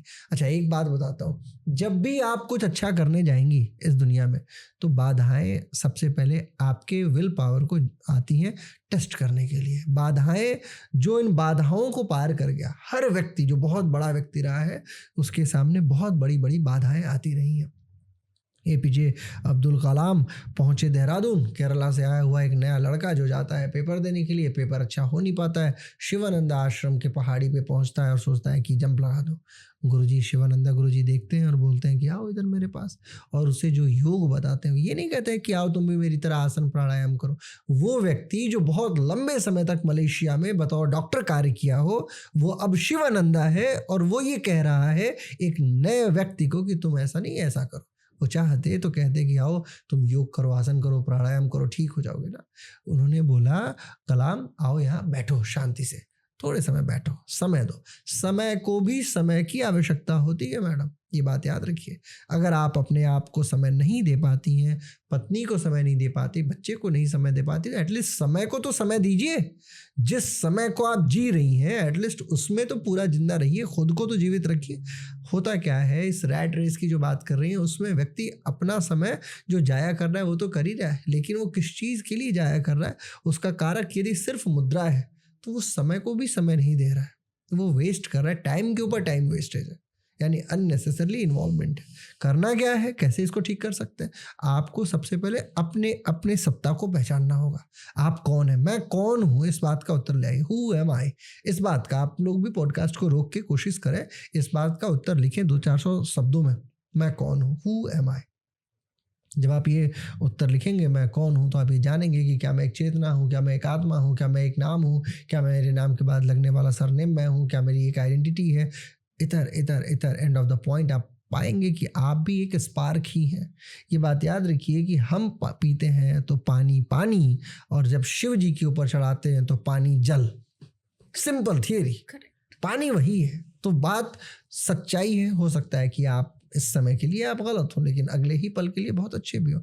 मैं हमेशा कहता हूँ कि गांधी एक समय के लिए बहुत बुरे भी थे। शुरुआती समय में उन्होंने लिखा अपनी किताब में, जो ट्रुथ वाली किताब है उनकी, माय एक्सपेरिमेंट विद ट्रुथ, उसमें लिखते हैं कि मेरे पिताजी का देहांत, मतलब उनकी शरीर जो थी वो बिल्कुल आत्मा शरीर छोड़ रही थी, वो देहावसान की स्थिति में थे, आगे बढ़ रहे थे, और मैं अपनी पत्नी के साथ कमरे में समय बिता रहा था। उन्होंने ये लिखा, बोला मैं इतना निर्मोही कैसे हो गया कि मैं अपने पिता के सापेक्ष उनके साथ जाके नहीं बैठ सका, मैं अपने पत्नी के साथ बैठना उचित, अपने आप को उचित बैठाना उचित समझ रहा था। मैं गांधी होके भी ऐसा कैसे कर सकता हूँ। लेकिन जब जागे तभी सवेरा। मैं बताया ना कि आपको यदि इस बात का भान हो जाए कि भाई ठीक है मुझे अब करना है कुछ तो ऐसा करना है, कंस्ट्रक्टिविज्म में जाइए। कंस्ट्रक्टिव थियरी बहुत इंपॉर्टेंट है। और अगर बाधाएं, अगर सारी चीज़ें बहुत स्मूथ हैं, जो हार्ट बीट वाली लाइन होती है ना, अप एंड डाउन वाली, अगर वो स्ट्रेट है, इसका मतलब यू आर डेड। स्मूथ नहीं चलनी चाहिए। जीवन में अंधेरा तो आना ही आना चाहिए। अंधेरा नहीं आ रहा फिर काहे का जीवन है। प्रतिदिन 12 घंटे का दिन तो 12 ही घंटे की रात हो। और ये याद रखिए, मैं हमेशा ये बात बताता हूँ कि गंगा जल का एक गिलास और एक गिलास आप ले आइए नाले के पानी का। एक को मान लिया दिन है और एक को मान लिया रात है। तो जो गंगा जल का गिलास है ना, आप उसमें रात का एक बूंद डालिए, नाले का एक पानी डाल के देखिए, पूरा गंगा जल पीने लायक नहीं बचेगा ना। लेकिन अगर आप पूरा का पूरा गंगा जल उड़ेल देंगी नाले के पानी में, तो भी वो नाले का पानी बन जाएगा। यानी पॉजिटिविटी के लिए एफर्ट्स की ज़्यादा आवश्यकताएं पड़ती हैं, नेगेटिविटी तो स्वतः प्रणीत है। तो जो स्वतः प्रणीत है, यानी आप यदि फंसे पड़े हैं तो सिर्फ ये है कि आपकी आत्मा, ये बात याद रखिए, दार्शनिक भाव में कहा जाता है कि कोयले को धोने से कोयला गोरा नहीं होता, लेकिन ये बात याद रखिए कि अपने मन के अंधेरे को धोने से मन गोरा जरूर होता है। गोरे का मतलब वो पॉजिटिविटी जरूर आती है। यदि आपने अपने मन को, बस आपने ये इतना जान लिया तो भी आपका स्पार्क शुरू हो गया, आपने उस पौधे का बीजारोपण कर लिया। यदि आप जान गए कि आपका मन काला हो रखा है, आपकी आत्मा काली हो रखी है, और उसके ऊपर एक स्पार्क है जो अंदर है, ऊपर सिर्फ राख ही राख है, फिर देखिए जीवन कैसे चल पड़ेगा। हाइड्रोजन और ऑक्सीजन की खासियत ये है मैडम, हाइड्रोजन बहुत तेज जल जाता है, जैसे ही उसे आप नेचर में लाइए वो बहुत तेज जलता है। ऑक्सीजन की खासियत ये है कि बिना उसके कुछ जलता नहीं है, यानी दोनों जलने वाले गुणों को साथ रखते हैं। लेकिन जैसे ही इन दोनों का स्वरूप बदला, H2O आया, तो ये बनाते हैं पानी, और पानी आग का सबसे बड़ा विरोधी तत्व है। यानी कल्पना के तौर पे ऐसे सोचिए कि मान लीजिए हाइड्रोजन और ऑक्सीजन हम दोनों बैठे हुए साथ में, अगर हमारा स्वरूप इतना दैदीप्यमान है कि सिर्फ अग्नि अग्नि है, फिर हम किसी अन्य चीज़ को कैसे ठंडा करने का तो कोई सोच ही नहीं सकते। यदि कोई तीसरा व्यक्ति है वो ये सोचे कि नहीं मैं तो सिर्फ आग हूँ, मेरे अंदर तो सिर्फ अग्नि है, मैं तो सिर्फ जला सकता हूँ। सही एलिमेंट के साथ आप मिलिए। अगर आपने गुरु एलिमेंट प्राप्त कर लिया तो आप दोनों मिलके अग्नि के सबसे बड़े संवाहक, सबसे बड़े दुश्मन हो सकते हैं, पानी बन सकते हैं। और पानी से सरल क्या होगा, अग्नि से कठिन क्या होगा, और पानी से सरल क्या होगा। यानी हर वो गुण आपके अंदर ही है। You just need to identify yourself. मैं कौन हूँ, who am I? And that is the point. Once you will find it कि मैं कौन हूँ, फिर आप देखिए आप अपनी ऊर्जा का क्या समय है, क्या बढ़िया बेहतरीन उपयोग करते हैं। इस एग्जाम्पल से मुझे तो दाम्पत्य जीवन समझ में आ गया। जहाँ एक लेडी है जो हमेशा गुस्से में रहती है, एक जेंट्स हैं वो भी हमेशा गुस्से में रहते हैं, जिसका गुण है गुस्सा। और फिर उसके बाद वो दोनों डिवोर्स की तरफ मूव कर जाते हैं, क्योंकि वो दोनों एक दूसरे को हैंडल नहीं कर पाते, एलिमेंट में नहीं हैंडल कर पाए हाइड्रोजन। वही मैं आपसे ये एग्जाम्पल, जैसे आप बोल रहे थे, मुझे हस्बैंड एंड वाइफ ही समझ दिखाई दे रहे थे कि अगर वो दोनों सही एलिमेंट में जुड़े तो वो क्या बना दें, सही टाइमिंग से जुड़े। सारी चीजें हैं, NaCl का आप उदाहरण उठा के देख लीजिए, सोडियम और क्लोरीन का उदाहरण उठाइए, NaCl का उदाहरण उठाइए, देखिए क्या बेहतरीन है। माइग्रेन का सबसे बेहतर तरीका है नमक को जीभ के नीचे रख लिया, देखिए माइग्रेन कंट्रोल कर जाए, है ना, जबकि वो बीपी बढ़ा देने वाला कारक है। सारी चीजें ऐसी ही हैं, दो विरोधी चीजें हमेशा एक साथ मिल जाती हैं तो गजब की निरोधी चीज बना देती हैं। यानी किसी चीज को समाप्त करना हो तो दो विरोधी चीजों को ही मिला दीजिए आपस में। ऐसा नहीं है हमारे दिमाग में भरा पड़ा है कि नहीं आग और आग मिलके तो आग ही का काम करेगा, तो बड़ा गलत सिद्धांत भर दिया है हमारे दिमाग में। मैं हमेशा कहता हूँ ये माइक है, हम कहाँ से जान के माइक है, हमारा दिमाग कहाँ है, हम क्यों नहीं इसको जस्टिफाई किए कि ये माइक ही है कि कुछ और भी है, क्या है ऐसा, कैसे है ऐसा, थोड़ा सा हम भी जानते हैं। 10 लोगों ने मिलके बोला माइक है तो माइक है। मैं बताया ना, आप आपकी सत्ता को खुद ही मार चुके हैं समाज के कारण। आप ये देखिए कि अगर 100 लोग मिलके अगर गाय को बकरी बोल रहे हैं और आप ही जानते हैं कि गाय गाय है, 100 छोड़िए 4 लोग बोल दे तो आप मान जाएंगे कि नहीं नहीं नहीं ये तो बकरी ही है। बेशक मैं जानता हूँ कि गाय है, but I can not prove it and I don't want to make efforts to prove it back. ना अगर 1000 भी बोले कि ये गाय है ये बकरी है, तो आपको लगता है गाय है तो गाय ही है, आप उसको स्वीकार कीजिए। फिर देखिए, फिर तो एटलीस्ट आप उससे आर्ग्यू करना नहीं सीखोगे, आप एटलीस्ट खुद को जिंदा रख पाओगे, एटलीस्ट अपनी सत्ता को जीवित रख पाओगे। और जब आप खुद को जीवित रख पाओगे ना, फिर देखो जो जीवित है प्राण उसके अंदर स्वतः प्रवाहित होता है। प्राण, अब योग में आ जाऊंगा मैं, तो प्राण के कई प्रकार हैं, तो उन सारे प्राणों को आप ले आते हैं। उसका सिंपल तरीका प्राणायाम। हम लोग योगाचार्य हैं, बहुत सारी ऐसी बातें मैम बताते ही नहीं है, वो समझ में नहीं आएगा, लोगों के समझ में नहीं आएगा, इसलिए जाते बोलते सिंपल हाथ उठाओ, इधर प्राणायाम करो, सांस लो, दैट्स इट। क्या बताएं आपको क्यों करें जी प्राणायाम, ठीक रहोगे है ना, बीमारी नहीं होगी, क्योंकि इसके पार की चीज़ आपके समझ में नहीं आएगी। अब मैं आपको बोलूं कि आप इसे सांस लो, अंदर रोको, भावना करो कि आपने प्राण अपान समान व्यान उदान नाग कूर्म कृकल देवदत्त धनंजय इन सबका आवाहन किया, आपने सबको अंदर आत्मार्पित करा लिया। आपकी इड़ा पिंगला सुषुम्ना कुहू अलम्बुषा ये सारी नाड़ियाँ जो हैं वो जागृत हो रही हैं, सबके अंदर प्राण प्रवाहित हो रहा है, आप आइडेंटिफाई नहीं कर पाओगे, अरे बाबा ये क्या चल रहा है। तो बेहतर है सारे योगाचार्य हमारे जितने भी भाई हैं वो जाते हैं आपके और आपसे बोलते हैं मैम कुछ नहीं, सिंपल है, हम लोग अनुलोम विलोम करेंगे। अनुलोम विलोम, एक्चुअली अनुलोम विलोम भी प्राणायाम नहीं है। जो प्राणायाम जितनी चीज़ें लिखी गई हैं उनका वर्णन वो एज अ फिजिकल साइंस देके चले आते हैं। तो आप उस फिजिकल साइंस को सत्य मानते हैं और फिर उसकी तुलना जिम से करते हैं, तो उसमें ना आप दोषी ना मैं दोषी। मैं आपको ज़्यादा बताऊंगा, डाइजेशन नहीं होएगा, और यदि डाइजेस्ट कर गई आप तो फिर तो आप स्वतः प्रणीत प्रज्ञा हो जाएंगी ना, तो वो प्रज्ञा मेधा कहाँ जा रही। अभी तो हम लोग चलिए बातें कर रहे हैं, थोड़े दिन बाद तो भाषाएं बहुत बड़ा बाधा क्रिएट करने लग जाएंगी। अंग्रेजी में इस शब्दों का अर्थ अनर्थ कर देता है, तो चीज़ें चेंज हो जाएंगी। तो आगे वाले पॉडकास्टर आज के 100 साल बाद ईश्वर जाने कैसे क्या करेंगे, है ना। ये आज जो हम आपके साथ बैठे हैं और आज जितनी भी बातें हमने आपके साथ की है, सच पूछिए तो शिवम जी, आज मैं आपको जान पाई हूँ ये नहीं कहूँगी, जानने की कोशिश कर रही हूँ, तो बहुत ही सुपरफिशियल लेवल में आपको जान पाई हूँ। आपके अंदर बहुत गहराई है, ये तो मुझे समझ में आ गया, लेकिन 1 घंटे के पॉडकास्ट में मैं नहीं समझ पाऊंगी कि शिवम मिश्रा जी कौन है, आचार्य शिवम मिश्रा जी कौन है, और योग के बारे में आपसे जानना, आयुर्वेद के बारे में आपसे जानना, सच पूछूं तो अभी आपके बारे में जानने के लिए भी मुझे 2-4 एपिसोड्स तो बैठने ही पड़ेंगे, क्योंकि गहराई है, बहुत गहराई है, और बिना गहराई में गए सच्ची बात है मोती नहीं प्राप्त होता। और जो ज्ञान की मोती आज आपके साथ बैठकर मुझे और मेरे दर्शकों को प्राप्त हुआ है, इसके लिए आपका बहुत तहे दिल से शुक्रिया। बहुत आपने अपना बहुमूल्य समय और इतना सारा ज्ञान कोश हमारे सामने बिल्कुल मतलब सरलता के साथ खोला है, जो बहुत सहज भाव से आप बोल रहे थे, बहुत कठिनाइयों के साथ हम सब समझ पाएंगे। लेकिन मुलाकात हम फिर करेंगे, ताकि आपकी मुलाकात से जितने भी प्रश्न आज उनके दिल में उठे होंगे वो कमेंट्स में लिखेंगे।